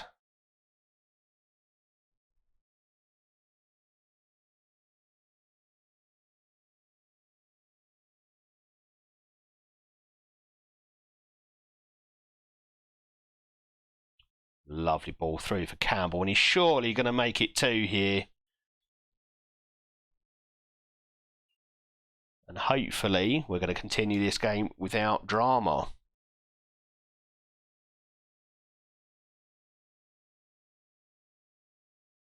And Celtic still 0-0 with Aberdeen. It's early in the game, but if it stays this way, we are top of the league. Which, after 13 minutes of our Celtic game, I definitely did not expect to be saying that this early.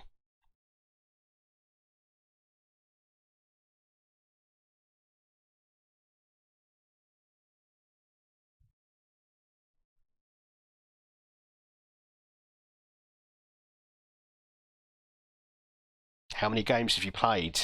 That's a bloody good night. That's a good day's session if you can come away with just 2 games where you drop points. 5 drop points in a day is not bad at all, especially when you're playing as Arsenal.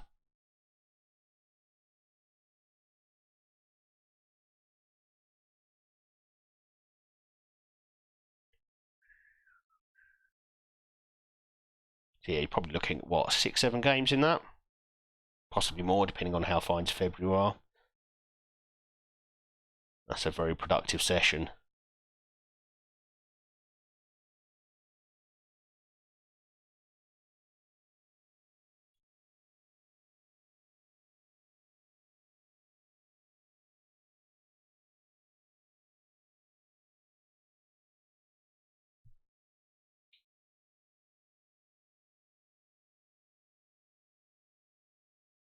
Celtic still failing to score in their game against Aberdeen. I think we shell-shocked them.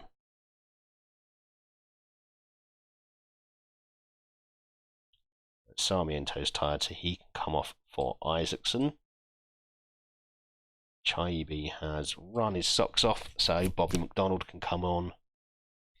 And let's give Lewis Payne a few minutes at least to try to come back from injury without getting himself injured again.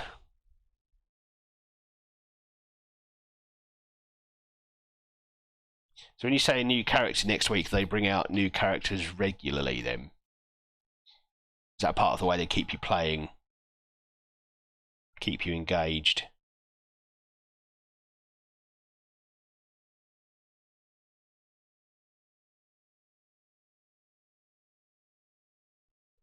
Oh, sweet love of mine.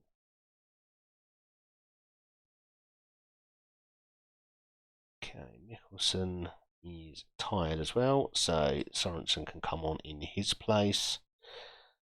And that'll do for now. We'll save that one last sub. Goodness knows we're probably going to end up with an injury. Okay.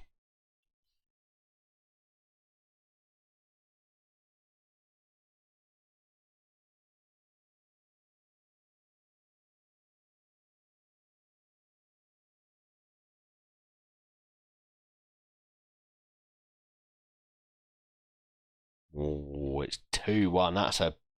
That makes things a bit tight. I'm going to demand more. But I'm also going to go time wasting. So when you're farming, are you farming for resources or money or something else that helps you to sort of buy these characters?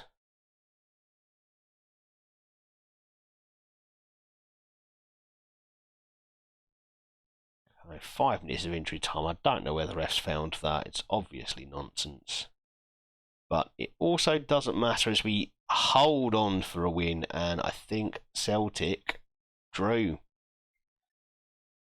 So that's us back on the top of the Premiership.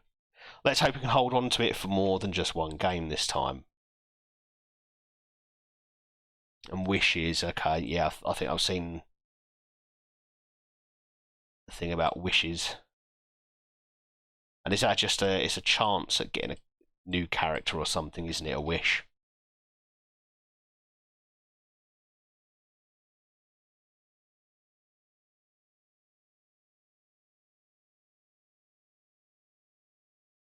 Okay, 15 games gone, and we are top of the league. We've got a decent, very decent run. Couple of losses there, but otherwise it's been just an outstanding season so far. Next up, Gladbach in Germany. We are just going to rest some of these players, I think. Not you, Dubry. Just rest them for a couple of days. Oh, 500, wow.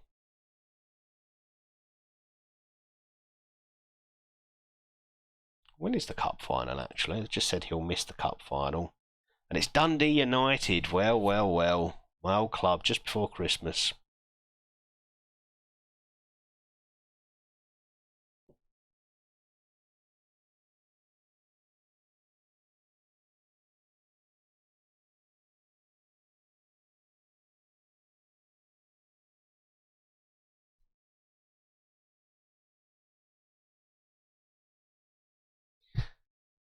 I think I've said this before already, but I'm really not one for making cosmetic purchases in games, and even if it's one that actually helps me to progress, I always feel reluctant because it's.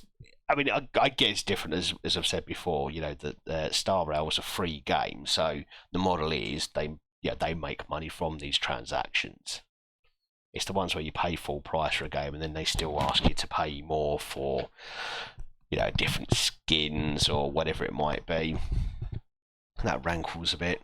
Yeah, if it was cosmetic, I'd probably be looking at you in a different way. Probably trying to give you advice about why you shouldn't spend money on that. I have to do it with my kids.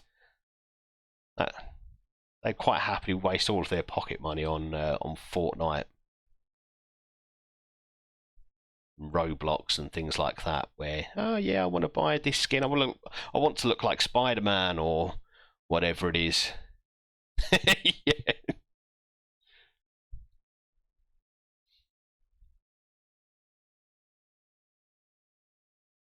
Like I say, everyone's got to make some money, but sometimes it's just it's a bit much, isn't it?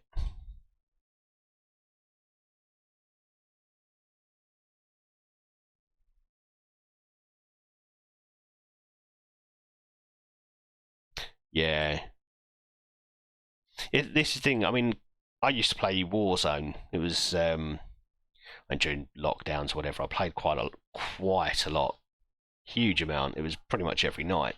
But I only ever spent money on the battle pass that first time, and then you usually get enough COD points, I think it was, throughout the battle pass to be able to pay for the next battle pass.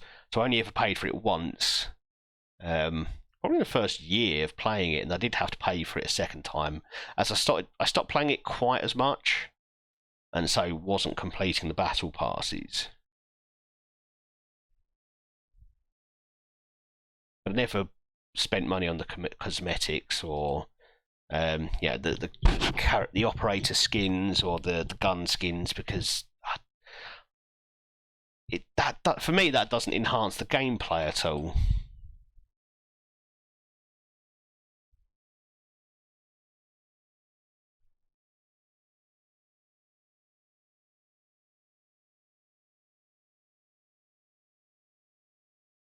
Not that I've got anything against anyone spending their own hard-earned money on whatever they wish.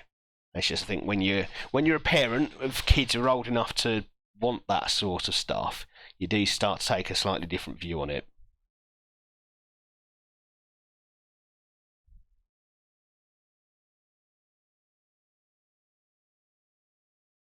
Long for Raskin.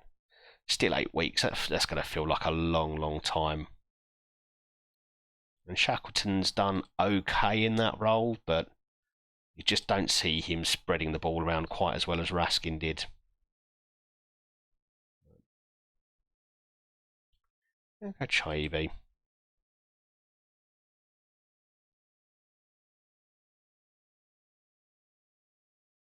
How old is your little one?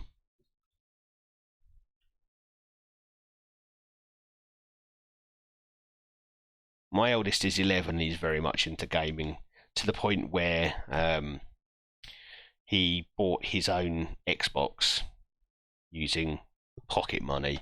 Well, I say he bought it. It's like a special offer through my wife's mobile phone deal. So he pays £10 a month, I think, for a certain amount of time.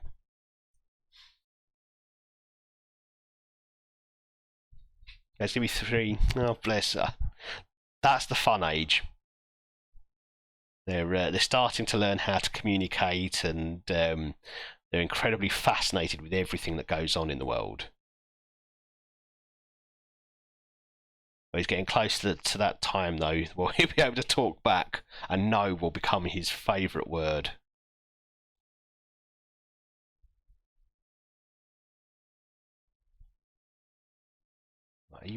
Yeah, no one's tired. You can all play. Good stuff.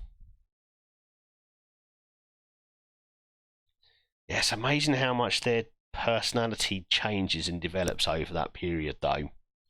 When my eldest, who's 11 now, when he was 3, he was all about trains and dinosaurs. Everything was trains and dinosaurs. And now actually he still loves dinosaurs, but more for almost like from an academic point of view. I took him to the Natural History Museum in London a little while ago, and he was wandering around. He'd see that the bones, and he'd be able to identify the dinosaur. He'd be telling me facts about it, and I thought that's amazing. He tells me he wants to be a paleontologist or an archaeologist, and when there's no money in that, but if it makes them happy, why on earth not? Yeah, for my boy, it was trains. He's kind of lost that a bit now. He's lost the fascination, but dinosaurs are stuck with him.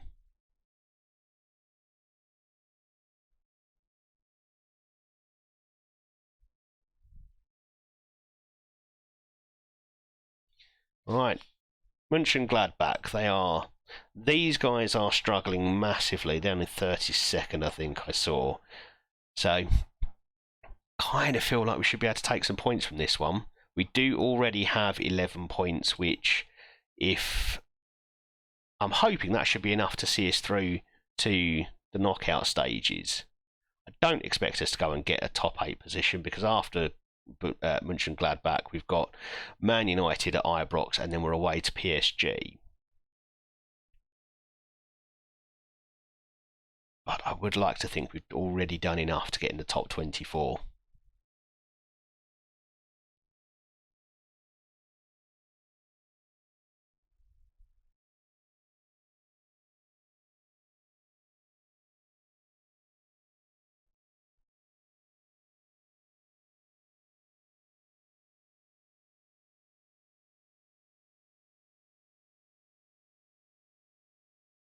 Oh, that was a very good chance for Gladbach to take the lead there.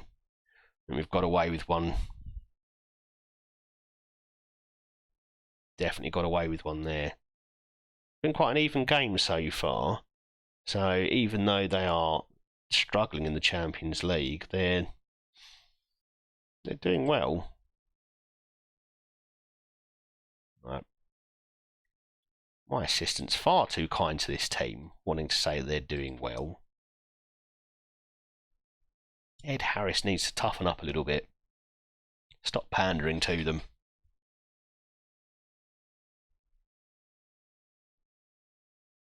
Hey Chiefs, welcome back, man. How's your Saturday night been?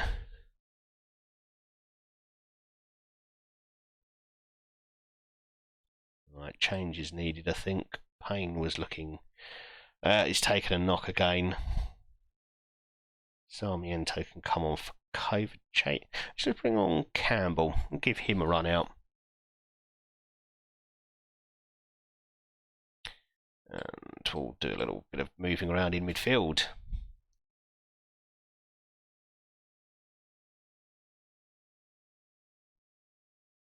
Yeah, it looked fairly comfortable as well, at least from the stats and scoreline.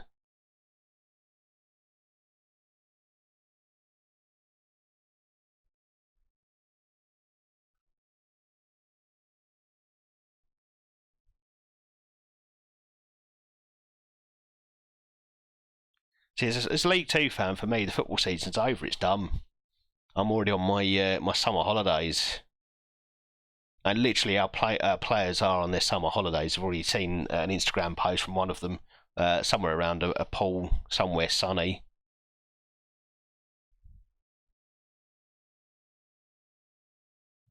Hold on to that last change, I think.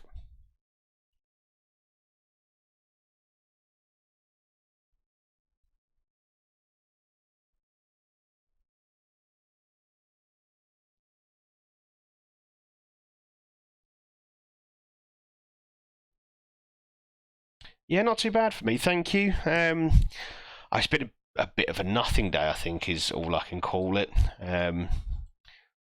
Trying to stitch together my my last stream video to put on YouTube, and that took me 6 hours because of various upload, download, and software problems. So I spent 6 hours of my day just watching a number tick up and then watch the program crash.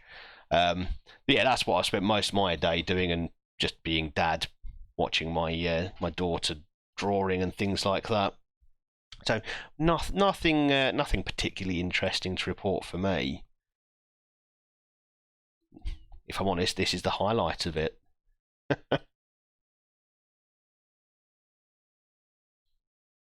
Hopefully tomorrow be a bit more interesting. I've got going over to help my friend with his allotment, and then as long as the weather holds up, hopefully just do something fun with the kids, even if it's just take them to the park and go and wear them out a little bit.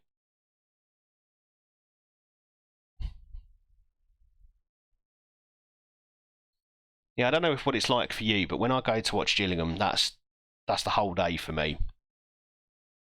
I'm in the club bar from 11 with the family, and we'll have a couple of drinks, go and grab a burger, go and watch the football, home by 6. So we're out from about 10 o'clock, normally leave the house, home 6 or just before, just after, that sort of time. So that's my whole day done. And you're the other side of Manchester, aren't you, from Old Trafford, so your travel's going to take up a fair old chunk.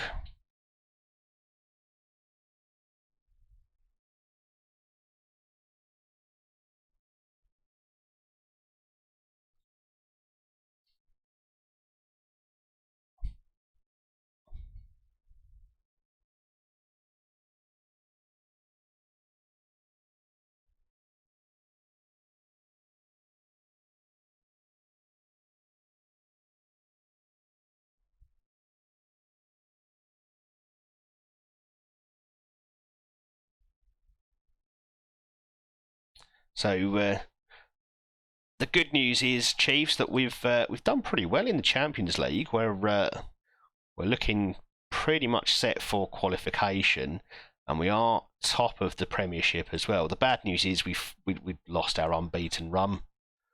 Wolfsburg did us in the Champions League, and St Mirren, of all teams, managed to beat us in the Premiership. But we have just we've not long beaten Celtic 3-2 in a game where we went down to 10 men after 13 minutes, which is pretty impressive for us. And then we're back to 3 games unbeaten. So I think we've found ourselves that groove again.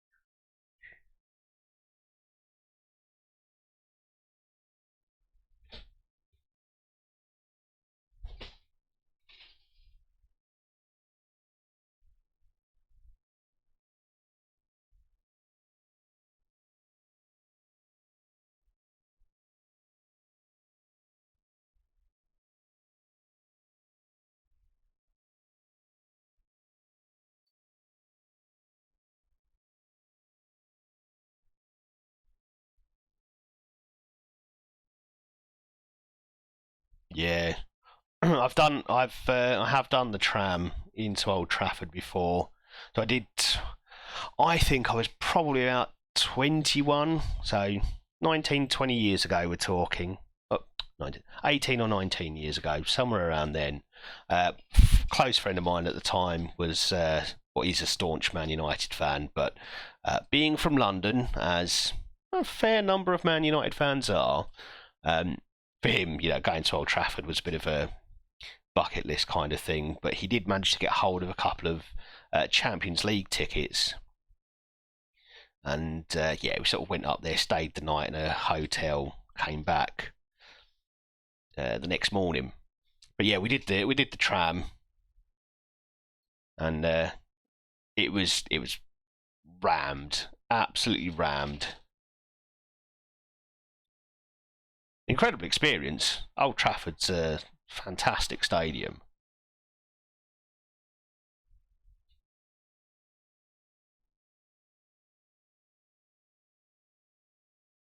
Oh yeah, there's always an Oasis song in my playlist somewhere. No Blur though. I've just realised. We had the conversation the other night about Blur being a good one, but I've not added one in. I'll have to rectify that for next time. Right, who are we playing? We're playing Hearts. Inverness next. Okay, a fairly strong team for this one.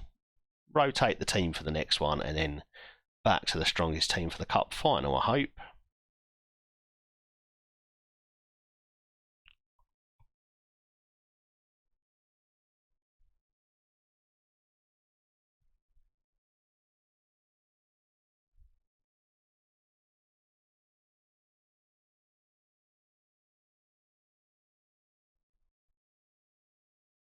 Yeah, I can't remember. I think we travelled good hour and a half before the game. And my friend obviously wanted to go and walk around as much as he could to see as much as he could, so we went fairly early. But even then, it was absolutely rammed.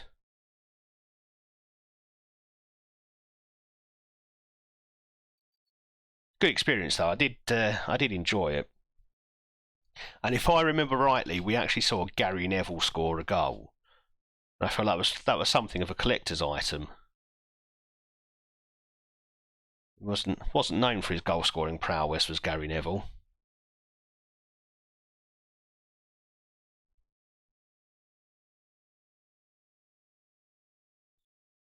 Just give Isaacson a run out up front. Give Colombo a little rest.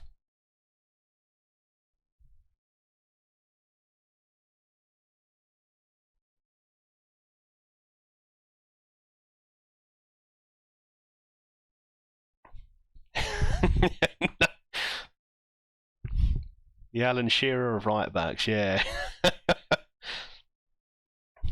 I can't remember what the goal was like exactly, but I'm pretty sure it was a bit of a tap in from a couple of yards out.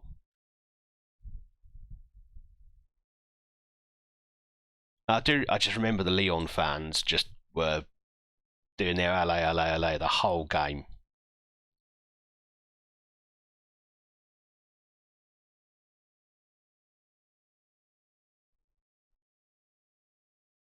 Have Let's have Payne on the bench as well.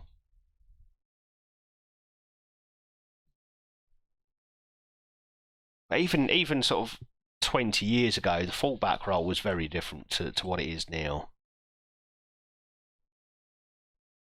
Fullback these days is a deep winger, whereas back then the fullback was a defender.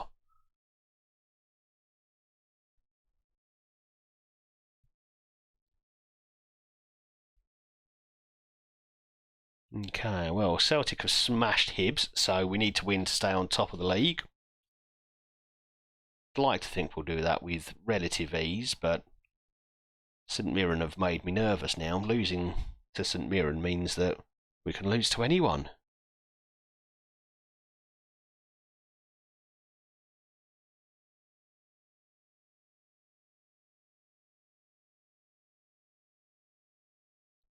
Oh, that was lovely football, but Isaacson was offside.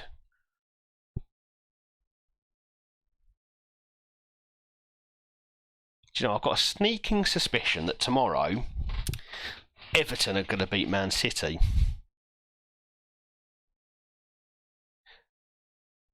Just a sneaking suspicion that tomorrow it's going to be Arsenal's day. I don't know why. I don't know why. I mean, perhaps it's after seeing Everton smash Brighton, but you can just feel it happening, can't you? Oh, of course, I knew Saints won today, and they were playing, and I'm not looking at my phone for the result or anything right now.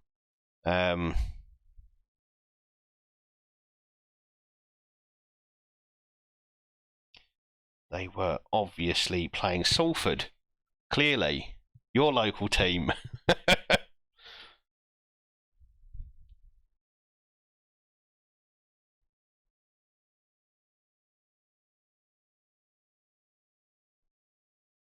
And I'm sure my Cockney mucker had a cracking game. Won it single-handedly, no doubt.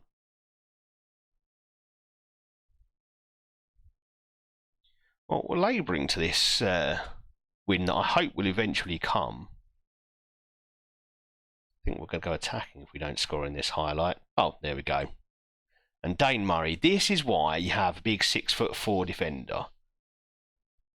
They don't even have to be very good. They just need to be able to get their head above everybody else. Okay, that's relaxed me a little bit. We are going to get Sarmiento off because he's just having a bit of rubbish game. We'll get Colombo up front, give them something to think about. And Kovacevic can come off as well because I just need to ease him back into the team. I think I've tried to bring him back early twice and he's got injured in both attempts. Yeah, Everton are at home tomorrow, I think. Yeah. Or maybe that might be what I do tomorrow. Then I might actually sit and watch the football. Everton, City, Arsenal, Brighton. And Brighton, I should imagine, will be quite sore from getting demolished by the Toffees. So Arsenal should be able to take advantage of that, and Everton will be riding on a high. So, and City struggled against Leeds, didn't they? Yeah, I think if it was at the Etihad, I don't think even Everton could turn them over. Oh, and that's a lovely goal from Diomande.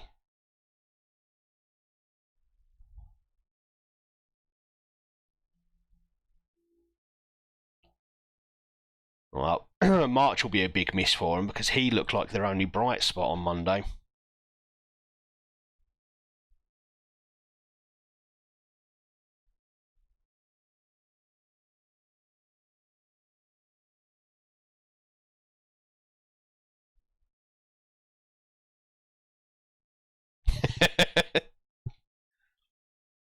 Yeah, but what a game it was.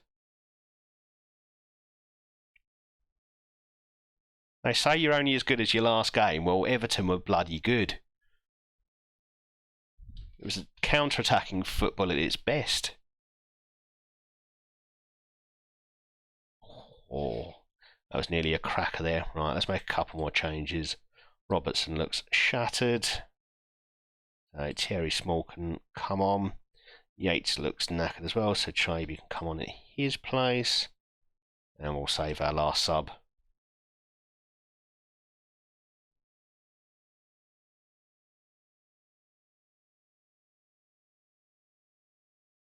And I do think with that win on Monday night, Everton have almost secured safety.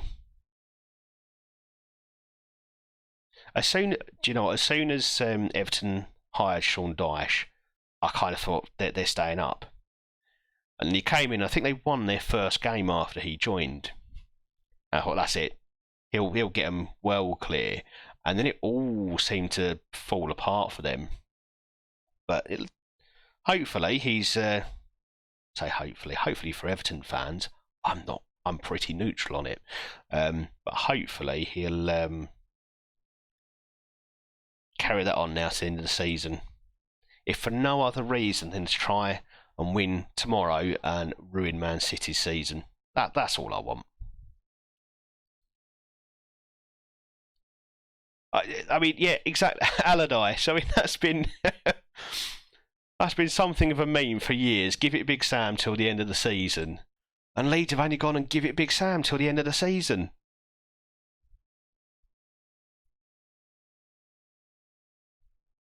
Yeah, Forest is a team I've got a bit of a soft spot for as well.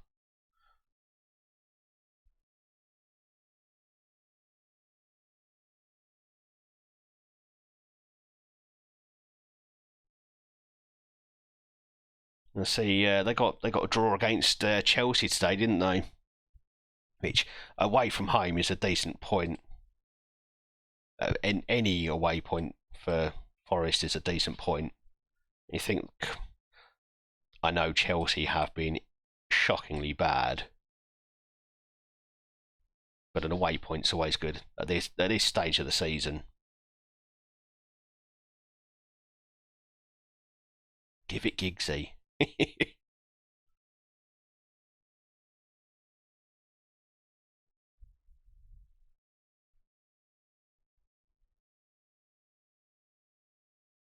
When was the last time Allardyce was in a managerial role? It's been a good couple of years, hasn't it?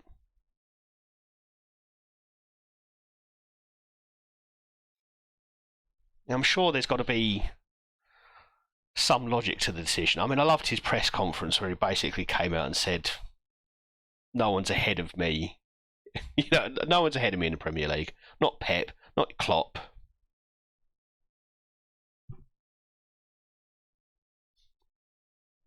Yeah, I think you're right. I think you're right. I'm sure it's been 2 years since he's been in a role.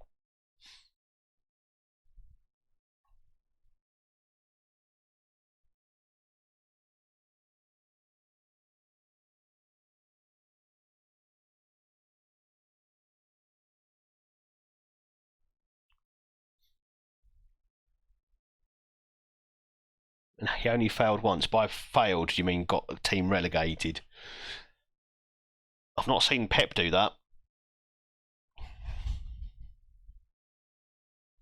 But it's hard to compare managers, I think. There's very few managers have exactly the same career path. Sam Allardyce has been at teams who are very much bottom end of the Premier League in terms of budget and infrastructure, and he's usually overachieved with them.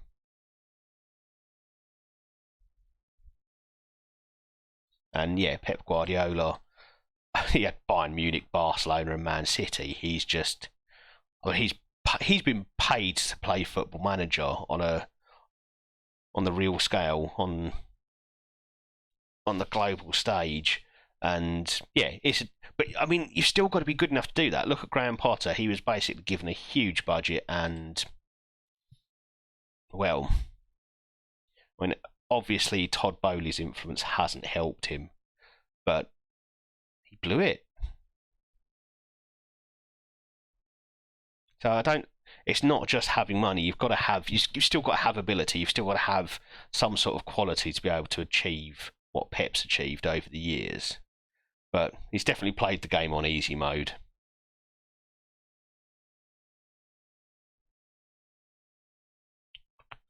Right, we have got the cup final, so we do need to rotate around a little bit. Let's give Dane Murray another run out. He's our game winner. We'll put Sorensen alongside him. Just need someone who can who can play the ball at the back. Don't like having two central defenders. Need a ball player somewhere. Piatkowski, let's see how he does in that role. Passable, I think. Probably have to change him. Missing Raskin desperately at the moment.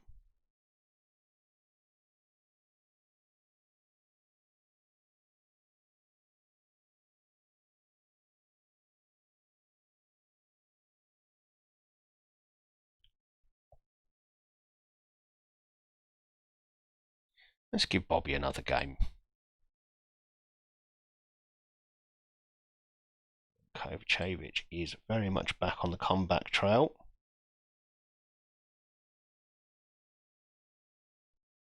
Sarmiento, and I think we'll give Campbell, give Isaacson another game up front.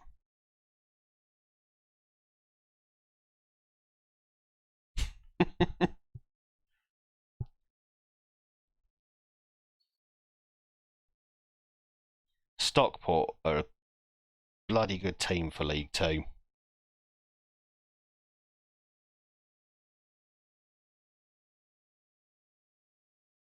And this year they've got the most points in League Two in 2023.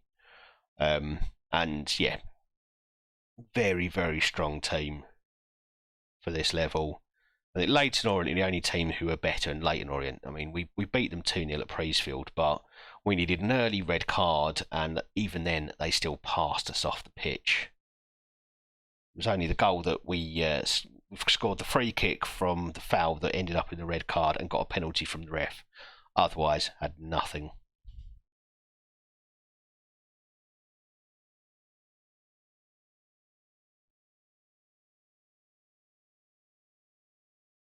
Do you know what? That's really sad. I mean, I know Stockport have had their troubles, haven't they, over the last few years. But to come up from the National League and to get straight towards the top of League Two, and like I say, be one of the strongest teams in the division, and for all of the fans to have a club like that right on their doorstep, and to become City fans instead, it's grim.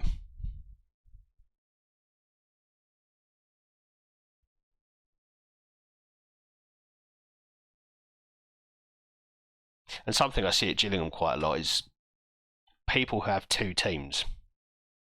And that feels weird to me. But you'll have, at the end of season awards dinner, I was talking to someone who's a Gillingham fan. He sponsors one of the players, but he's a season ticket holder at West Ham.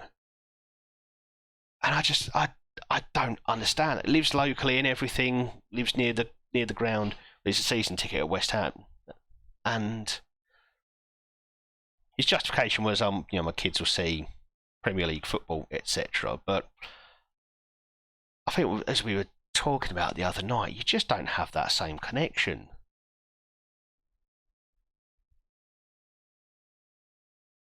No, honestly, I can imagine it.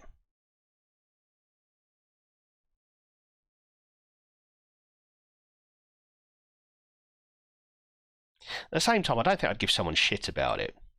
And we get kids who turn up at Priestfield in Arsenal kits or Man United kits, and they're usually kids of like 7 or 8, so they've grown up with a diet of Premier League football. It's surely to be expected that they're going to have a big team that they like, that they support, because you don't see Sky Sports banging on about matters down in League Two, but you'll see everything about anything that happens in the Premier League. I'm sure in one like Sky Sports news section they were comparing breakfasts or lunches at different teams or something ridiculous like that. Whereas League Two barely gets a mention. So you've got to expect that, so especially as youngsters, they're going to have these big teams that they follow. But I do think it's sad. I think they lose out on that connection they can have with their local club. And I do hope that some of them while they might have a soft spot for this Premier League team that they supported as a kid, I hope they do end up being Gillingham fans. Hope they end up being Stockport fans, Leyton Orient fans, rather than West Ham or Man City or Tottenham, that sort of thing.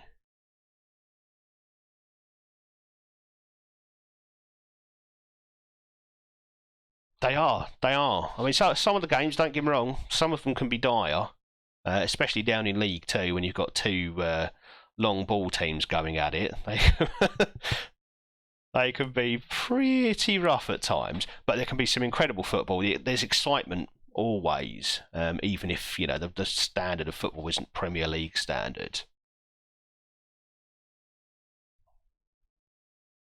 And you feel like you're part of something.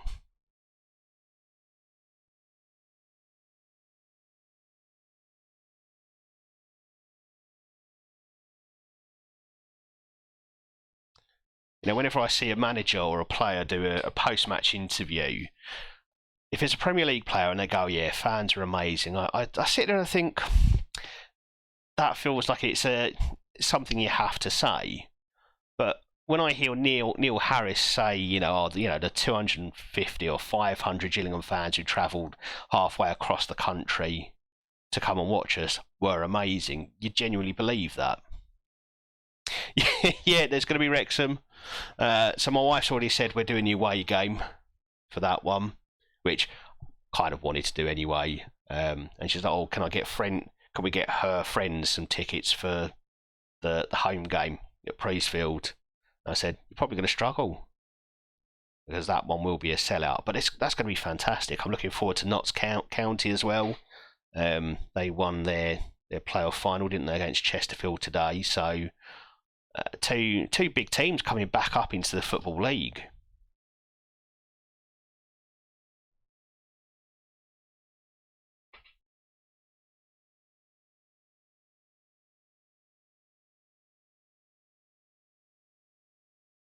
And I quite like the fact that as a season ticket holder at Priestfield now, I turned up at the so we moved season tickets seats between last season and this season.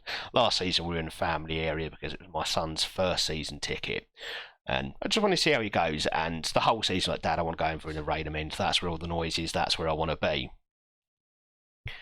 So we moved, and like I've got guys either side of me or either side of us now who I'll chat to on a regular basis. I'll see them in the pub down in Gillingham before games, because you just make that connection with other people. You're all part of the same thing. Whereas I think if you were at bigger clubs, I don't know if you'd build that same connection because you honestly, God knows where they come from. That person could be travelling 100 miles every time they come for a game because it's a tourist attraction almost.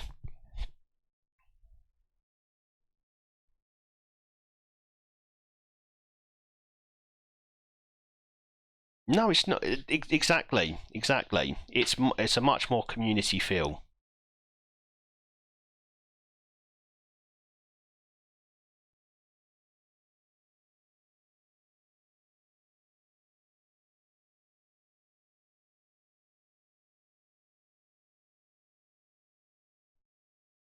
So I wonder if that's. I mean, is that Ajax? Is it Dutch football as a whole? The sort of difference in the feel at bigger teams. And I think you can have a good experience wherever you go. Like I say, I saw a Man United game at Old Trafford and had a great experience. Like the atmosphere, the stadium was fantastic, and like I said, the Lyon fans were brilliant. They didn't stop the entire 90 minutes. I think they lost 2-0 in the end, but they just they were singing the whole night through, and it's a fantastic experience. But probably doesn't help that I was a Gillingham fan in a foreign stadium for me, a stadium I'd never see Gillingham play at, I'm sure. But it wasn't something I'd feel connected to. It was it was a tourist attraction.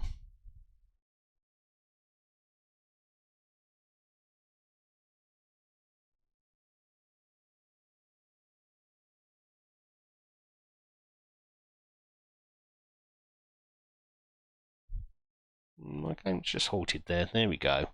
It'll jump forward. Right. Terry Small. Let's get him off before he gets himself sent off. Pietkowski's quite done okay in that role, but I want to save him for centre back tomorrow, so I might get Mikkel Mikkelsen on in there instead.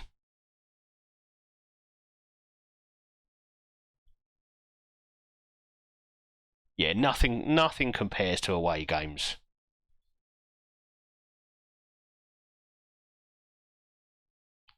There's a little bit of siege mentality to it. You know, you're there, you're outnumbered, and it's your job, your duty as a fan to try and outsing the, you know, sort of. It's going to be what, 5, 10 times, 20 times the number of fans you're bringing. You've got to outsing them. And there's that camaraderie that comes along with it, which is fantastic.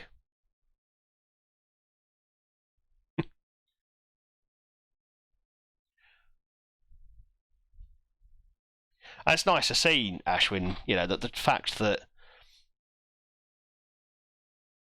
they do jump around at Ajax games when they score.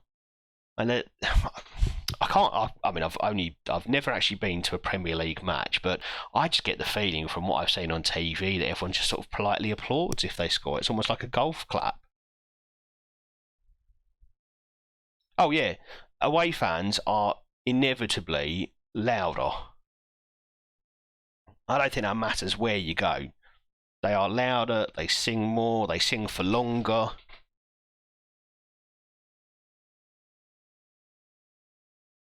I do think part of that is that siege mentality type thing that I was talking about. You know, you're all in it together. And it's brilliant.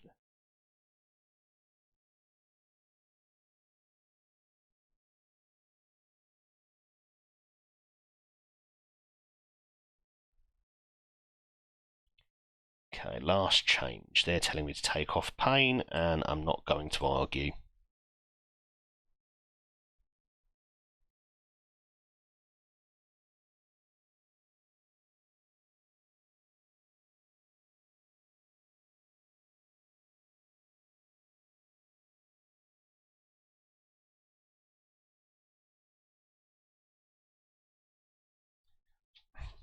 Now I've been to the Emirates twice. Once for both Carabao Cup games, and games they can't sell, including last season semi-final against Liverpool.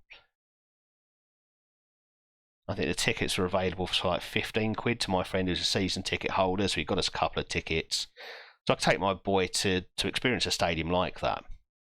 And you know, when he first stepped out before the game was starting, he stepped out into the stadium. We're up in the third tier, and his jaw dropped, and he was like, "Wow!" And that's incredible. That is an absolutely incredible experience for an 11-year-old boy to be able to see. But in both games, the away fans were louder. No two ways about it, they were louder. Semi-final against Liverpool fans, lots of noise. Fantastic.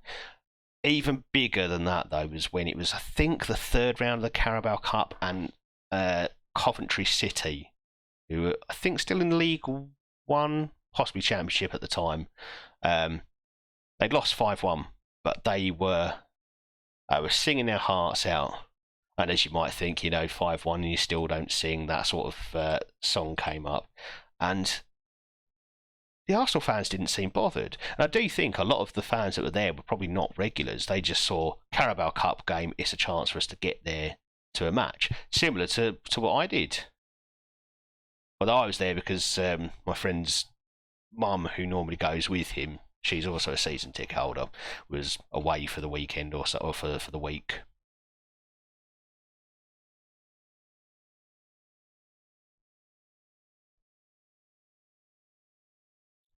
There's something about a derby game, though, that brings out everything, doesn't it?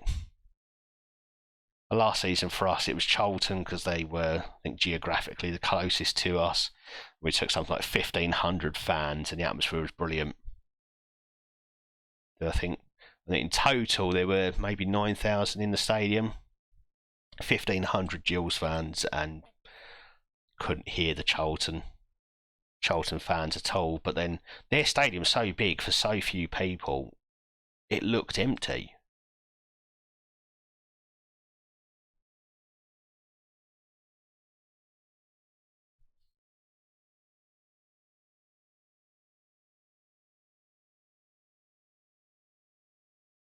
Now, I know someone who from London who is a Man United fan but's got a Charlton season ticket, and the reason he still has a Charlton season ticket is, quote, in case they get someone good to play against. He said it was easier for him to see a Man United game at Charlton when they were back in the Premier League than it was to buy tickets for Man United. So he became a Charlton season ticket holder just to see the big games, including Man United. And that's sad as well.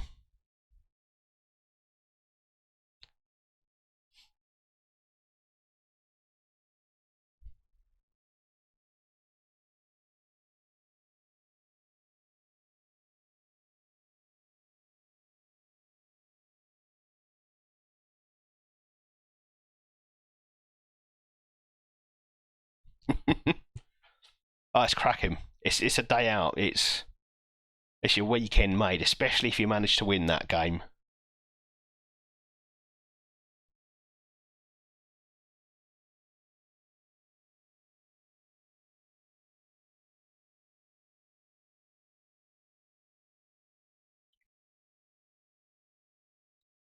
That must be an absolutely incredible atmosphere.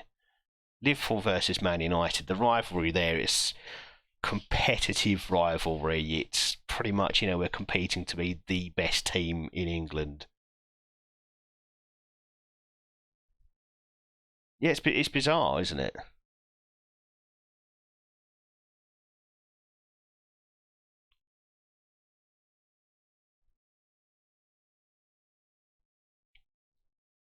I've spoken to fans at Gillingham. There was one man and his boy who he spoke to in the pub beforehand, and he was a Spurs season ticket holder, and they didn't have a game, so he thought, we'll just come down to the local club and see what it's like. Cold, yeah, let's send you home. Can't have you infecting everyone else.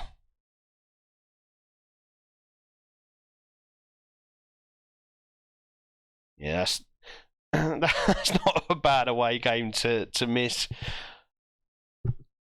God, that's yeah.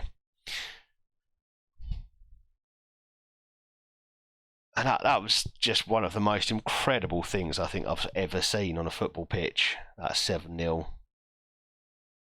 And they come around every now and then, don't they? You had Spurs get absolutely trounced by Newcastle in the first half an hour of a game. That was something else. There was the 8-2, wasn't it? Was it Man United beating Arsenal 8-2 as well? You do get them every now and then.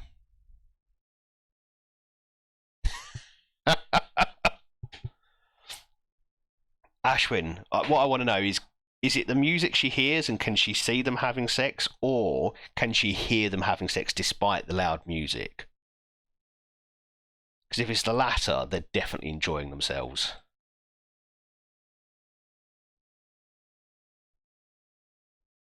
Okay, so you can hear her. You must be doing something right then, surely.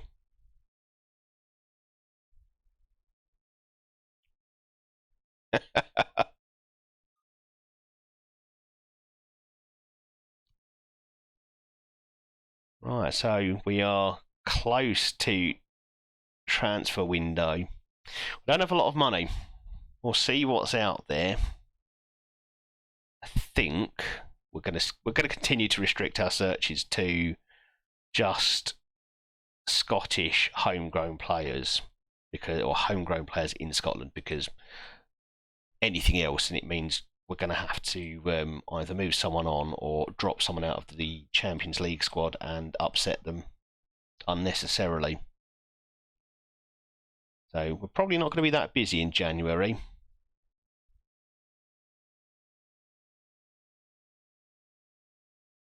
Why were you devastated before the game?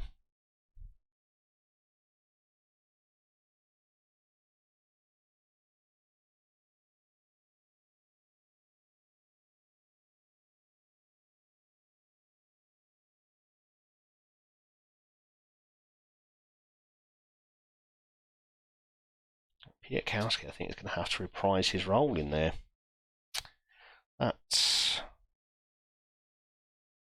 That's not great. Okay, well, we'll do what we can with what we've got. Now we'll go Chaby and Diamande, I think, in the midfield.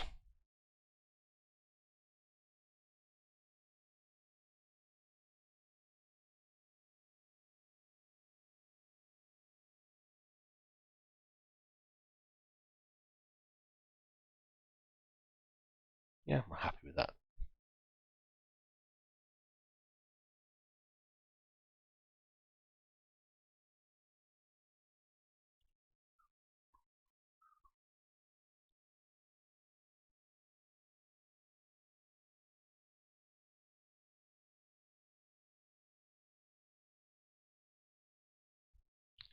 Okay, it's cup final time. Can we pick up our first trophy of the season? It's one the board expects us to get, and quite frankly, having beaten Celtic in the semi-final, it's now one I absolutely expect us to get. We should be too much for Dundee United to handle, but we all know what cup finals can be like.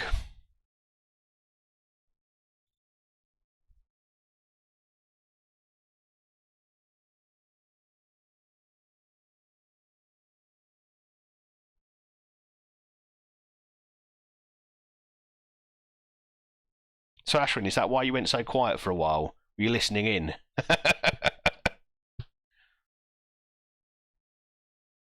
Oh, that's just the start we needed. No, ref, there's nothing to see there. It's a goal. Leave it alone.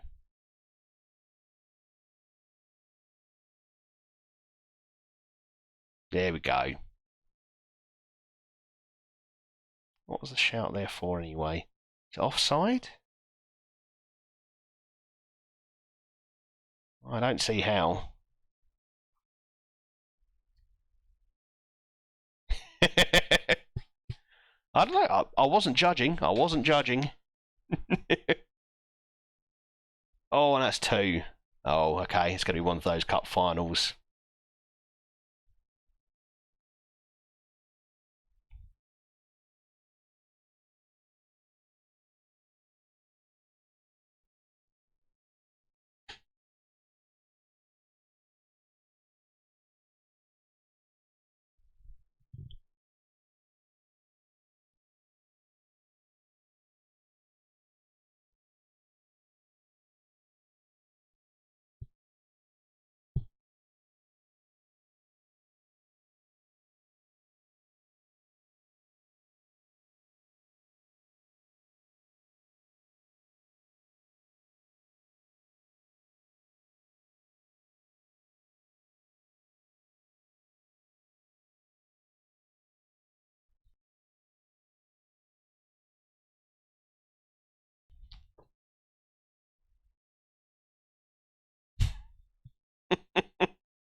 Oh, and it's Aguila again. I might have to take him from them. I wonder how much they'd expect. 10 to 12 and a half, yeah, that's well beyond me. He's such a good player. Did you hear anything back? That's the question.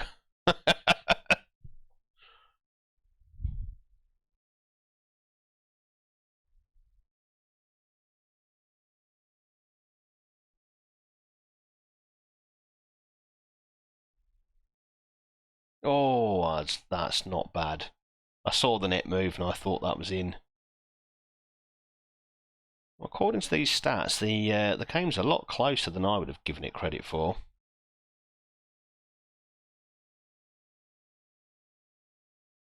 And of course, James Trafford looks confident in goal.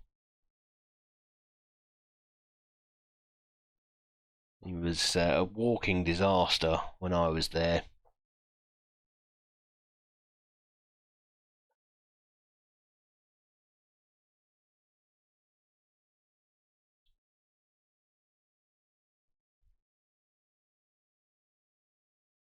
Okay, so 1 goal lead at half time.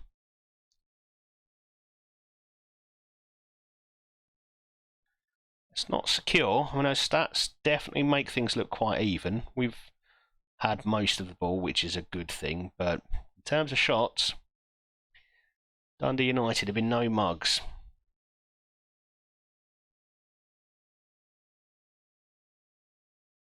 And that's a very good save, but we gave them that chance far too easily.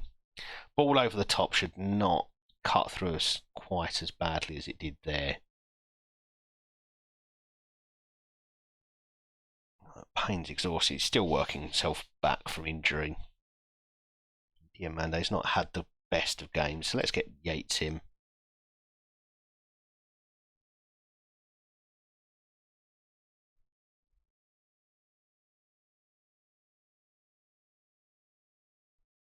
Ashford, are you much of a darts player?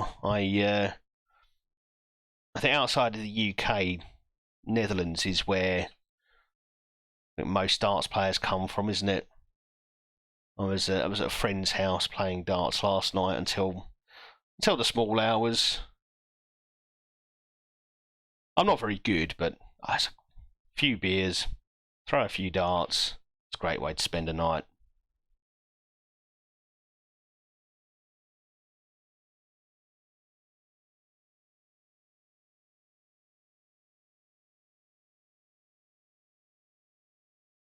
Oh, don't quite know how he's got it in from that angle. That was very, very acute. But I'll take it. Yeah, double one. Oh, so we don't play 301 or 501. Not really. Do every now and then, but for the most part, every game would end up that way, and it was just down to luck who threw that double one. So yeah, we played various other sort of games, like darts and darts, golf, cricket, a game called Harvit, which that's a lot of fun, that one. Because yeah, if you're all stuck there trying to hit double one, it gets quite boring after a while. But I did go out and buy myself some new darts in the week just because I've got the bug for it. I really enjoy it.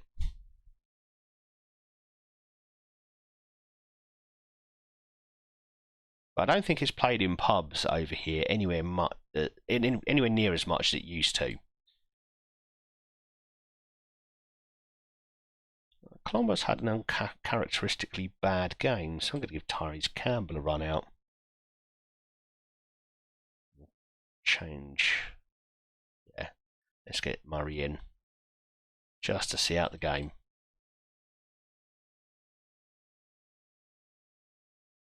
Yeah, when I was younger, I remember playing it in a local pub with a friend of mine, and we were pretty inexperienced. I had a dartboard as a kid at home, but really just used it for target practice rather than actually trying to score 501. And then yeah, we decided we'll play it in the pub.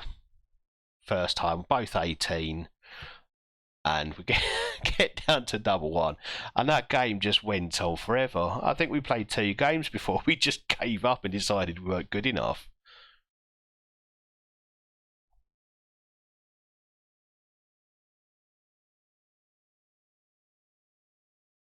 I do find it quite it's a relaxing way to spend the evening, especially if you go into the pub, you've got a few drinks, and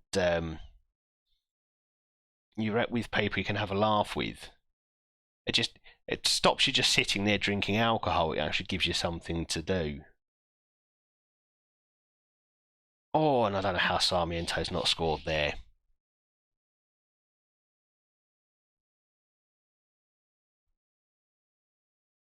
I was just thinking that it's the UK and Netherlands don't really see see it as part of the culture many other places. And certainly when I look at, when I watch things like the World Darts Championships over Christmas, you've got players from the UK, you've got a fair number of players from the Netherlands, and not any sort of one large contingent from any other country outside of that. And of course, you've got Michael van Gerwen, who is one of the best there's been. And Barney in the past. So I always thought, yeah, darts is something that's fairly unique to UK and Netherlands. Everyone hates Gerwyn Price. The only people who don't hate Gerwyn Price are Welsh people. Well, first trophy of the season, that was very comfortable in the end.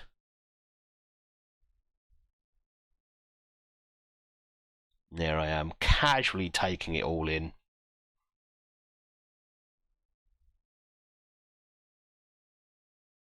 They can do their celebrations. I might give them a little clap.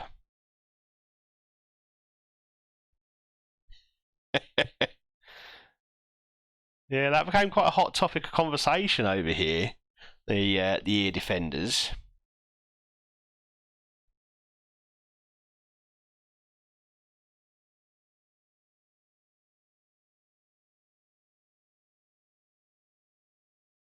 And he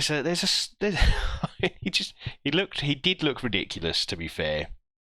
There's a small part of me that is slightly sympathetic, because I do think if I were in that situation, that crowd could be incredibly off-putting. But he also likes to wind the crowd up, so kind of have to expect that to come.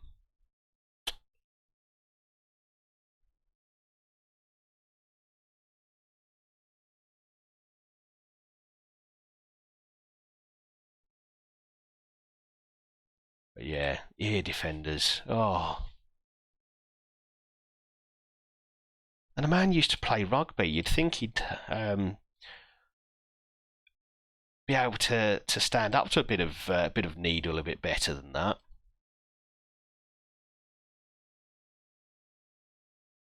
Ooh, you could be interesting. An attacking midfielder, and you're very much an attacking midfielder. I'd have to change my formation to get you in.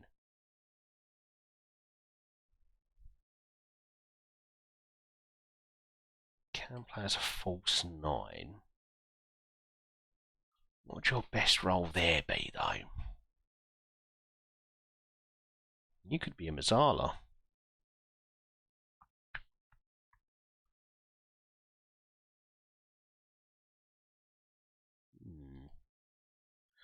Alright, let's add you to the transfer list. The shortlist, rather. Could be intriguing. Wish he'd stayed there. Teletubby.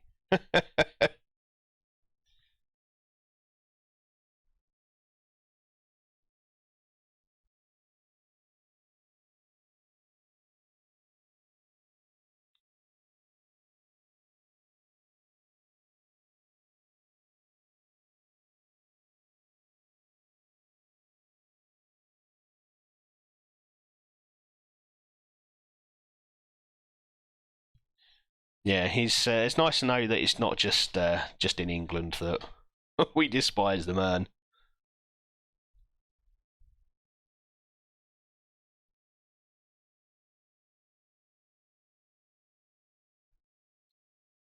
Okay, well, it's Dundee United again for the next game.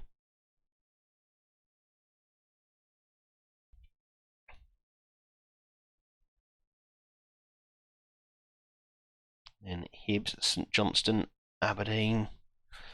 And then I think, yeah, we'll probably get another game or two in tonight, and then next stream we're going to have these huge matches against Man United and Paris Saint-Germain, and then somewhere sandwiched in between that, we've got a Scottish Cup game against Hamilton.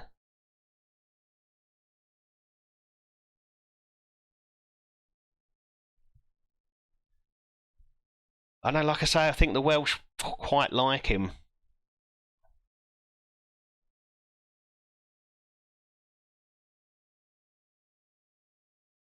certainly whenever I saw any article defending his use of those ear defenders, it was inevitably in a Welsh newspaper, or at least an online article from a Welsh newspaper.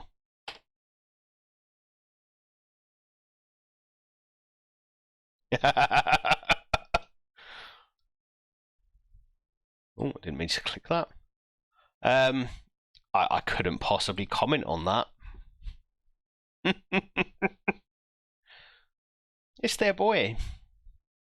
That's the thing, isn't it? It's tribal. He's one of us, so we'll defend him, even if he's done something stupid.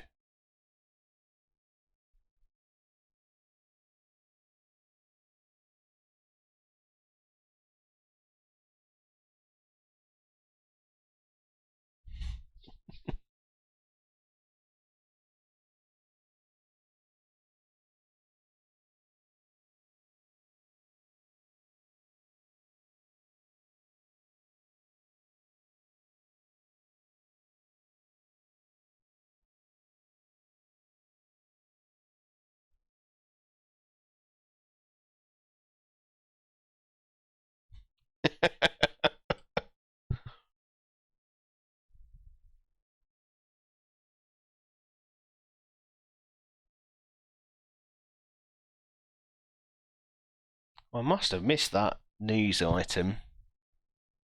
So Andy Robertson is retiring at the end of the season. And this is despite the fact, okay, he's only started. He started 15 games for us, actually, in competitive matches. His physicals are mostly holding up. Well, okay. He was, I mean, I did say when I bought him that he'd be a one-season player. He'd just done well, so I was kind of hoping he'd stay longer.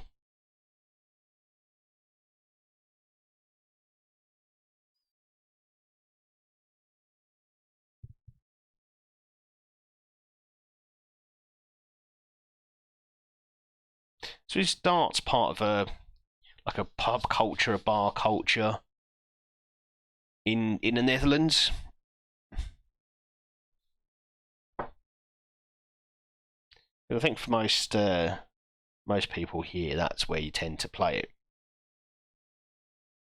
And so it's where I first picked up the game. I mean, I had dartboard as a kid, but properly playing the game, it was in pubs. You don't go there.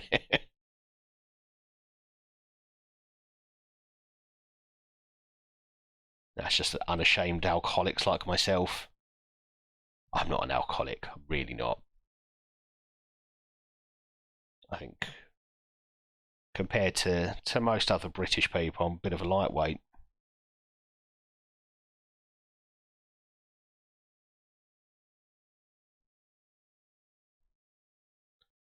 So it's another international break. Okay, so we should be able to get the first team out for most of these games.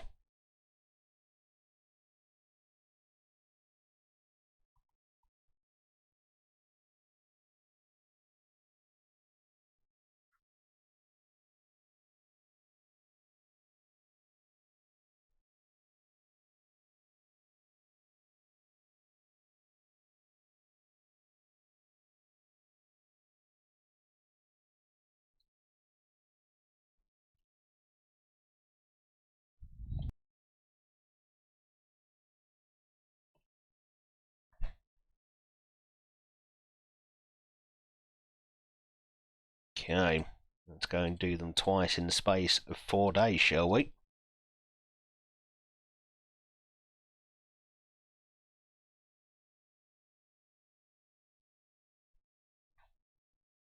No, that's good, mate. That's good.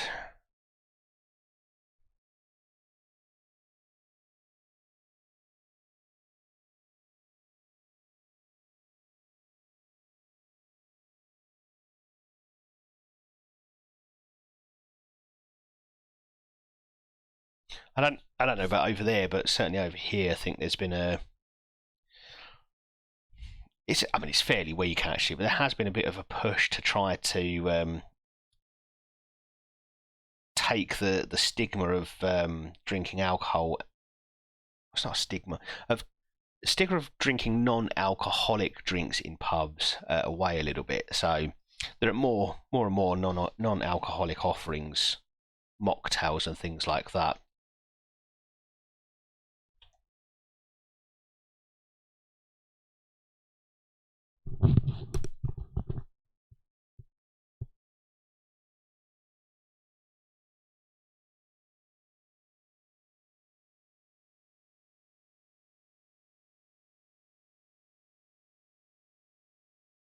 Ooh.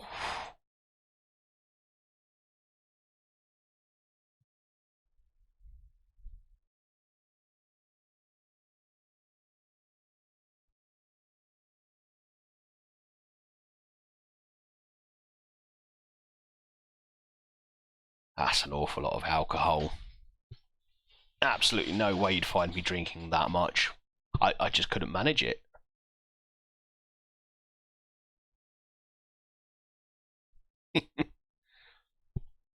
In that case, it's pretty impressive that you haven't drunk that much in 9 years, because over in the UK, it's almost prized to be able to drink that much alcohol and not have a hangover. And anyone who discovers they've got such a talent, shall we call it, they take full advantage. And most of them tend to turn into functioning alcoholics, from what I can tell. We are getting absolutely battered here.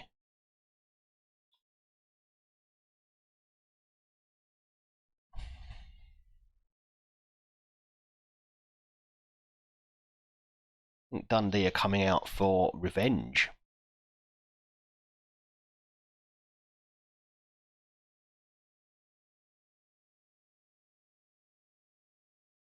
Come on, boys, get hold of that ball.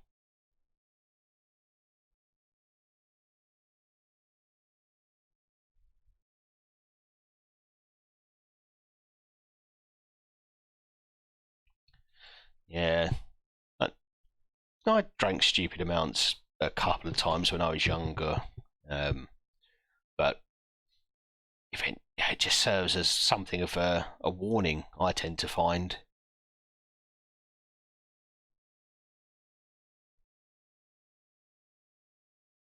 Waking up at home, no memory of how I got home, and you just think, oh, like, do you think anything could have happened?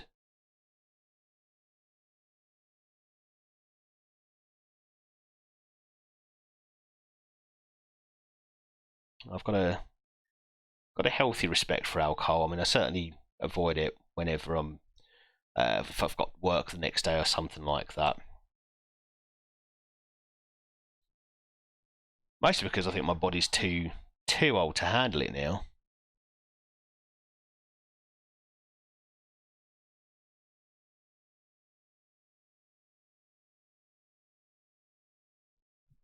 Well, I think we've scored a goal against the run of play there, really. I'm happy with that. Not happy with us not dominating the game, but I'm happy with the fact that despite not being at our best, we have scored. Oh, that would be a terrible foul. That would be a terrible penalty to give. You can't give that.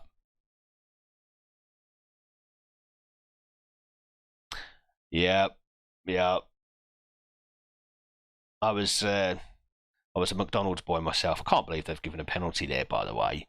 But yeah, I was like 16, 17. I worked for McDonald's, and yeah, I'd always ended up with the late shifts on like Fridays and Saturdays, and yeah, you're leaving at like 11 o'clock, midnight, and you just see the state people are in, and at 16, 17, you're thinking, why on earth would anyone want to drink? Then, as soon as it became an option for me, I of course took it up.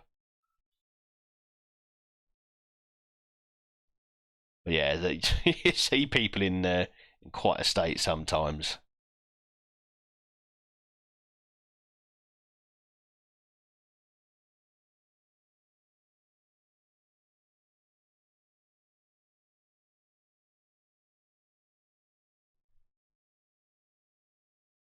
Yeah, I've had one instance where, like I said, got home, no memory of it at all. Last thing I remember, I was drinking double measures of Jack Daniel's neat in the pub. I've had an occasion where I've woken up in a bush because I just stumbled and then fell asleep because I was so drunk. I don't think I'll be doing that again.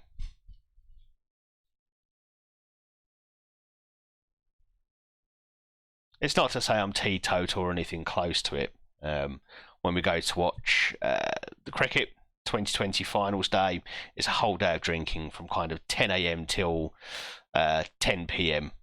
You're drinking beer the whole time. Usually somewhere between 16 and 20 pints will be drunk, including the ones that we have at the hotel when we get back. But it's kind of quite slowly paced. So, well, you definitely have a good beer buzz. It's you just keep it at a solid buzz the whole day through. But that's like the only drinking I'll do for a month because I can't handle it after that.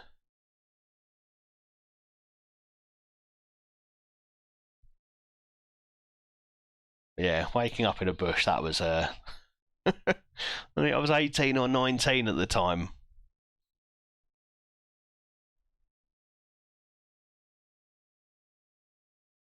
It was the last. That was genuinely the last time I drank to that much excess because yeah, I didn't want to be that person.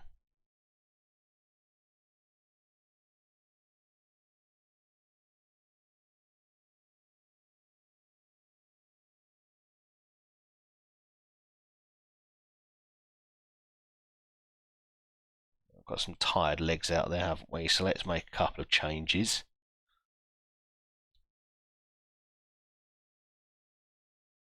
Let's give Cozy a do brownie because still need to try and keep him happy for this season at least. And Mickelson.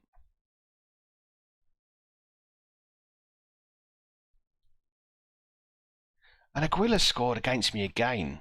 I'm sure that every time I've played against Dundee United, he has scored.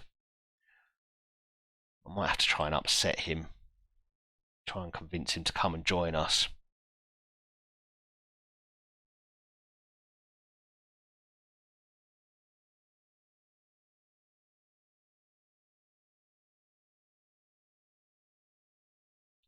Oh, that's a lovely ball through, and Colombo makes it 3. Well, same score as in the final so far.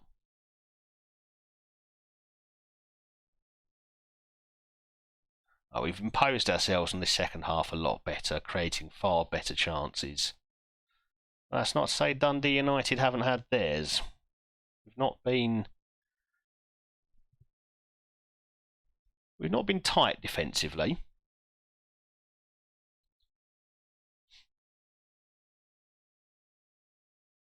Lovely ball forward for Sarmiento there. Oh, first time Colombo might be scoring.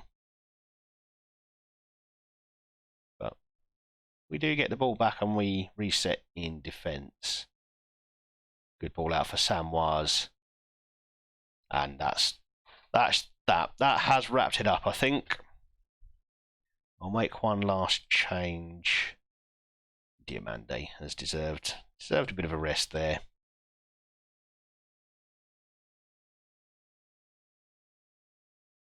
And we will see this game out, I think. We're going to time waste. Slow it down, just to hopefully save some legs. I think that's us back on top. Yeah.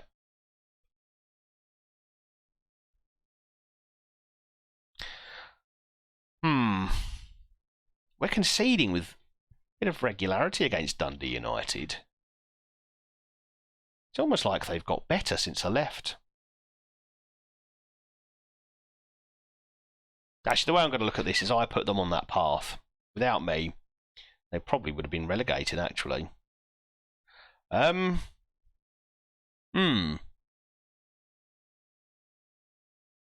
This could be a problem. Okay, less of a problem. Jack Vale. Oh, I'm not convinced there. Well, we'll take it. That's yeah, it's been quite a high-scoring game. Plenty of goals created, chances created on both sides. But we take the win away from home. Always good.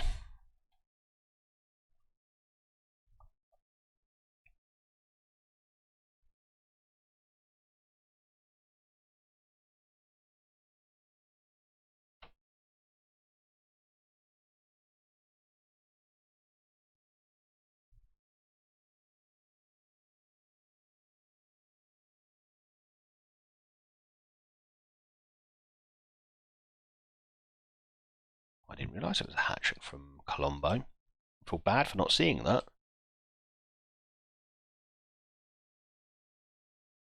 Will you stop offering out Colombo for sale? He's not going anywhere.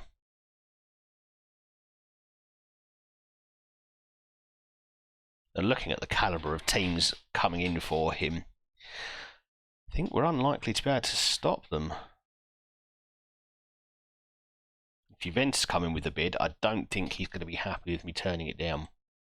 He's Italian after all. 37 goals. We've not even hit January yet. 18 league games. That's all we've played.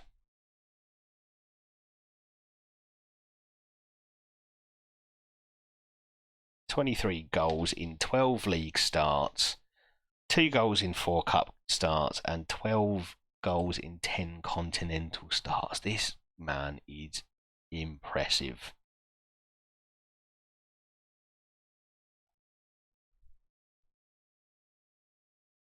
Okay, I think the plan is we are going to take on Hibs and then we are probably going to call it a night.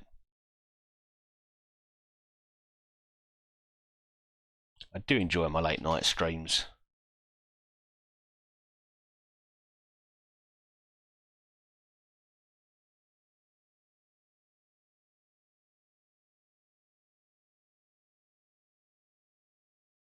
I do also have to remember, I turn 40 next year. Not going to be able to keep doing this.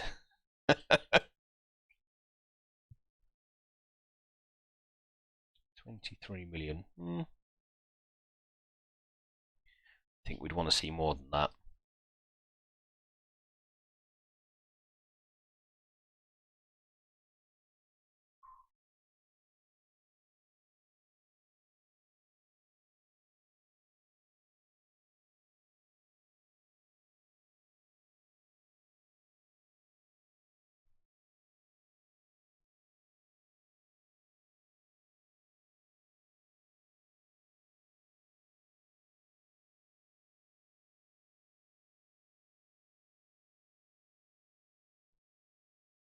Yeah, it's getting late, mate. I'm 2:30 over there. You definitely should be asleep by now.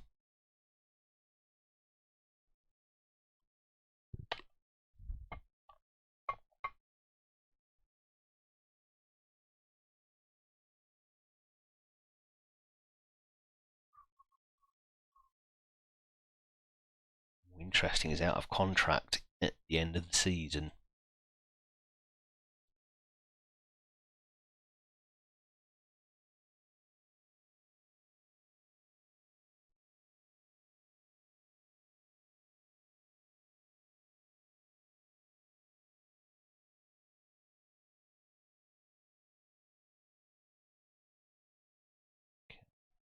Play this team if I can. Sorensen's too tired, so Nicholson can come in for him. Robertson's tired because he's old, so we'll bring in Small. Choby's tired, so Yates can come in for him. I think the rest should be okay.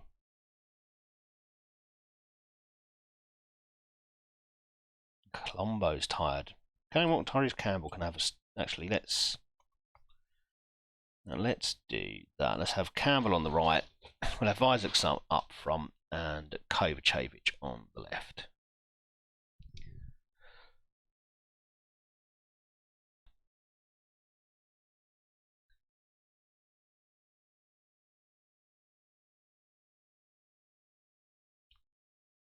Okay, let's get into the last game of the night then.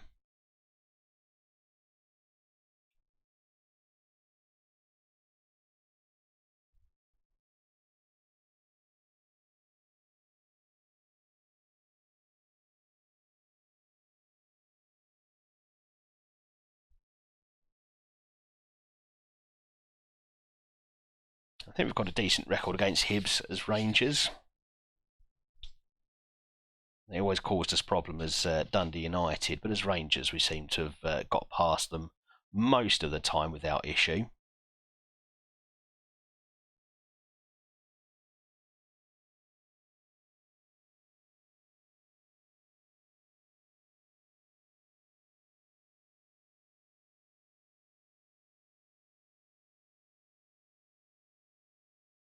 Oh, Kovacevic is very good. He got there quickly, put that ball in. Isaacson just couldn't quite find the header.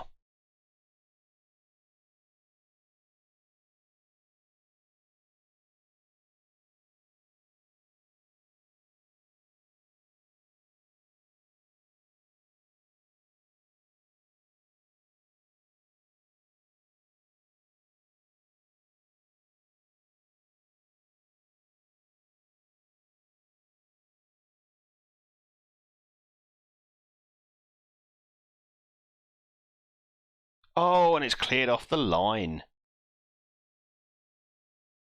Oh, some desperate defending from Hibs. If we keep knocking at this door, I think we'll eventually open it. Oh, and I've just seen Fredrik Otterson is a Hibs player. So the man who ran very hot and cold for me at Dundee United has moved on to Hibs. And Isaacson hits the side netting. Well, we've had plenty of shots, but none of them good. And it definitely feels like you can tell Colombo's missing. 7 shots, 8 shots, 1 on target.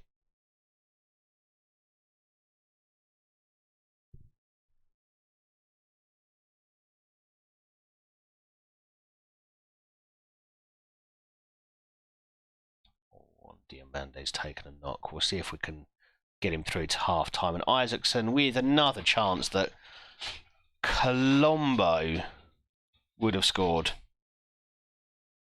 I feel bad for comparing them, but he's just not as good.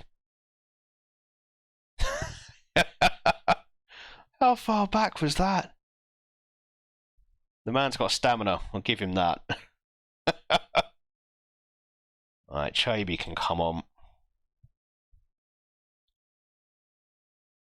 I was hoping that Diamande could make it through to half time. I knew I should have just taken him off. Silly. Colombo might have to come on fairly early in this second half.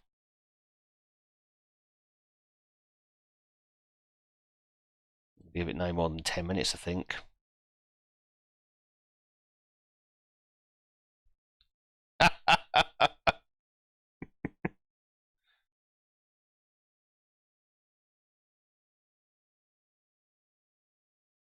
Oh, and that's such a good solo goal. What a man. What a man. That goal right there has meant that Colombo can have another 10 minutes on the bench. He can't feel a thing, it's hard to finish. But if she's screaming as much as you say, someone was feeling something.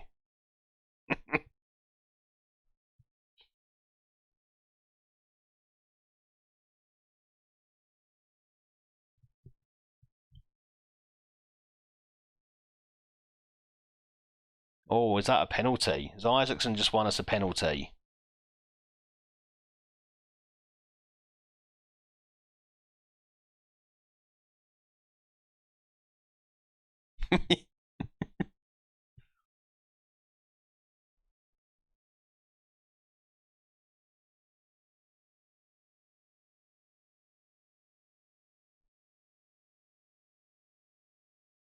I mean, maybe that's what she was doing. She was trying to boost his confidence so he'd hurry up and finish.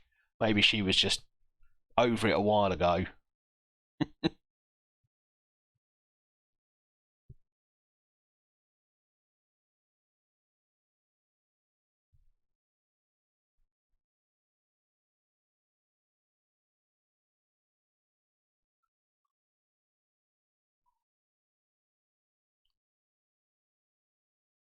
Okay, I think we're going to have to bring off Payne. I'm going to pause it this time because I know what I'm like. So we'll bring off Payne and Shackleton, who both look like they've run their race already. We'll have McDonald playing that box-to-box role and see how that goes.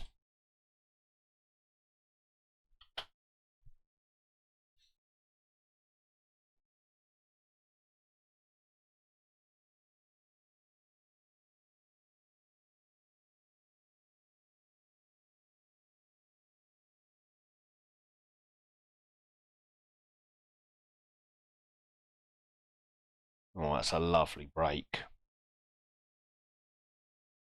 Campbell can get this across to someone in the box. That's Chaibi again. Oh, what a man. What a man.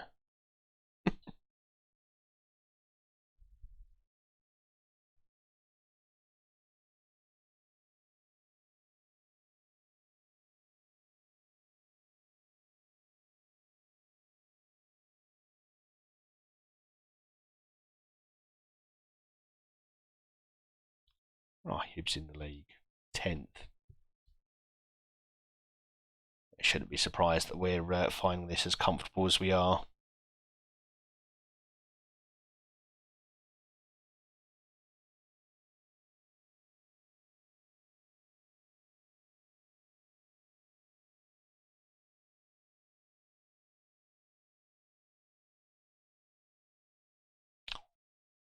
A big tackle on McDonald there. That would be a very good goal if Kone wasn't a mile offside.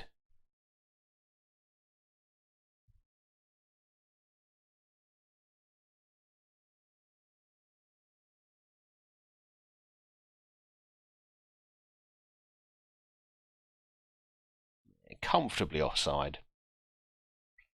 Okay, let's get Isaacson off. He's annoying me. He really should be better than that. And we'll also...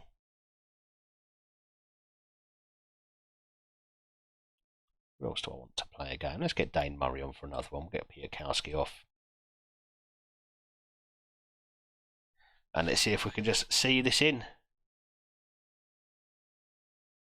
Oh, what's the wife saying now? I've not started again, have they?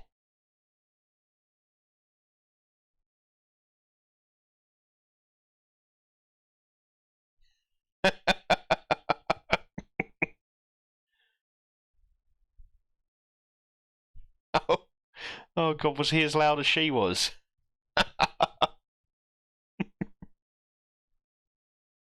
Oh, and have we got another penalty here?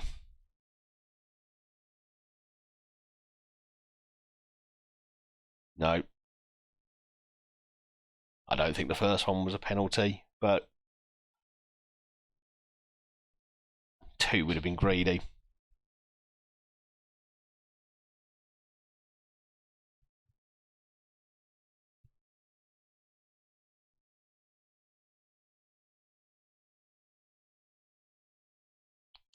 And it's another one. And Dane Murray, see, this is why I bring him on.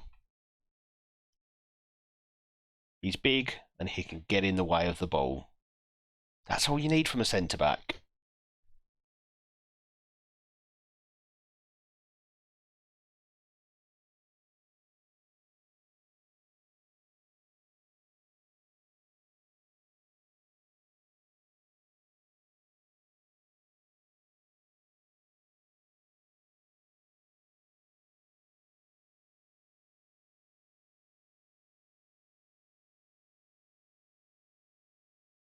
Oh, that's a lovely ball through. And Colombo, of course, scores.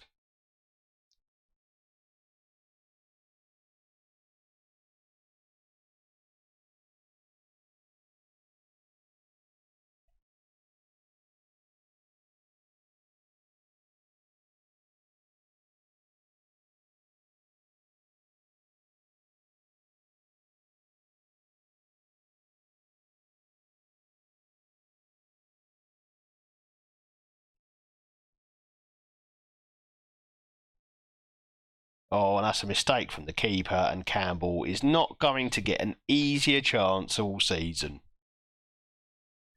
And that's 6. We aren't goal-scoring machines.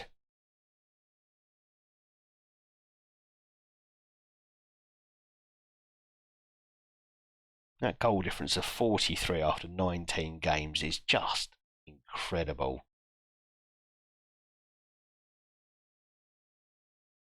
And what a lovely way to end the stream. We'll just do a very quick recap. So we started the night with... Who did we start with? It was Kilmarnock, wasn't it? So nice, easy win against Kilmarnock.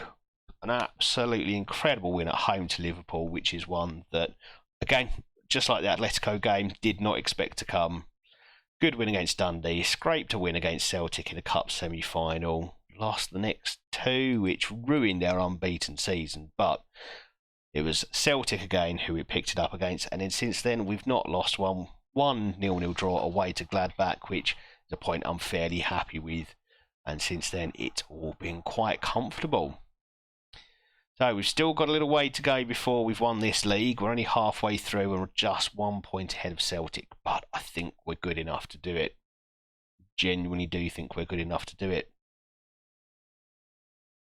However, that brings us to an end for tonight's stream. Next time we come back on Monday night, we will have games at home to Man United and away to PSG, as well as a few more league games, including another Old Firm derby. We are 3 for 3 so far in the Old Firm derby this season. Let's see if we can make it 4 for 4. We will jump on and raid someone. Let's see who is around tonight.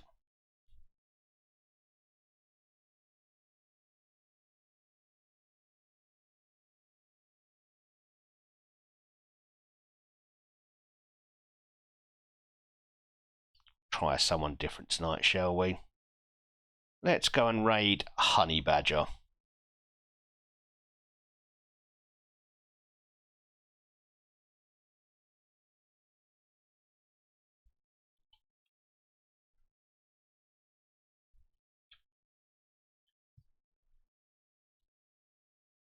Well, it has been an absolutely lovely evening. I do enjoy the late night streams and getting so many people in to come and say hello. But it's time for bed for me. So we'll go off and raid Honey Badger, and I will see you in the next one. Good night, everyone.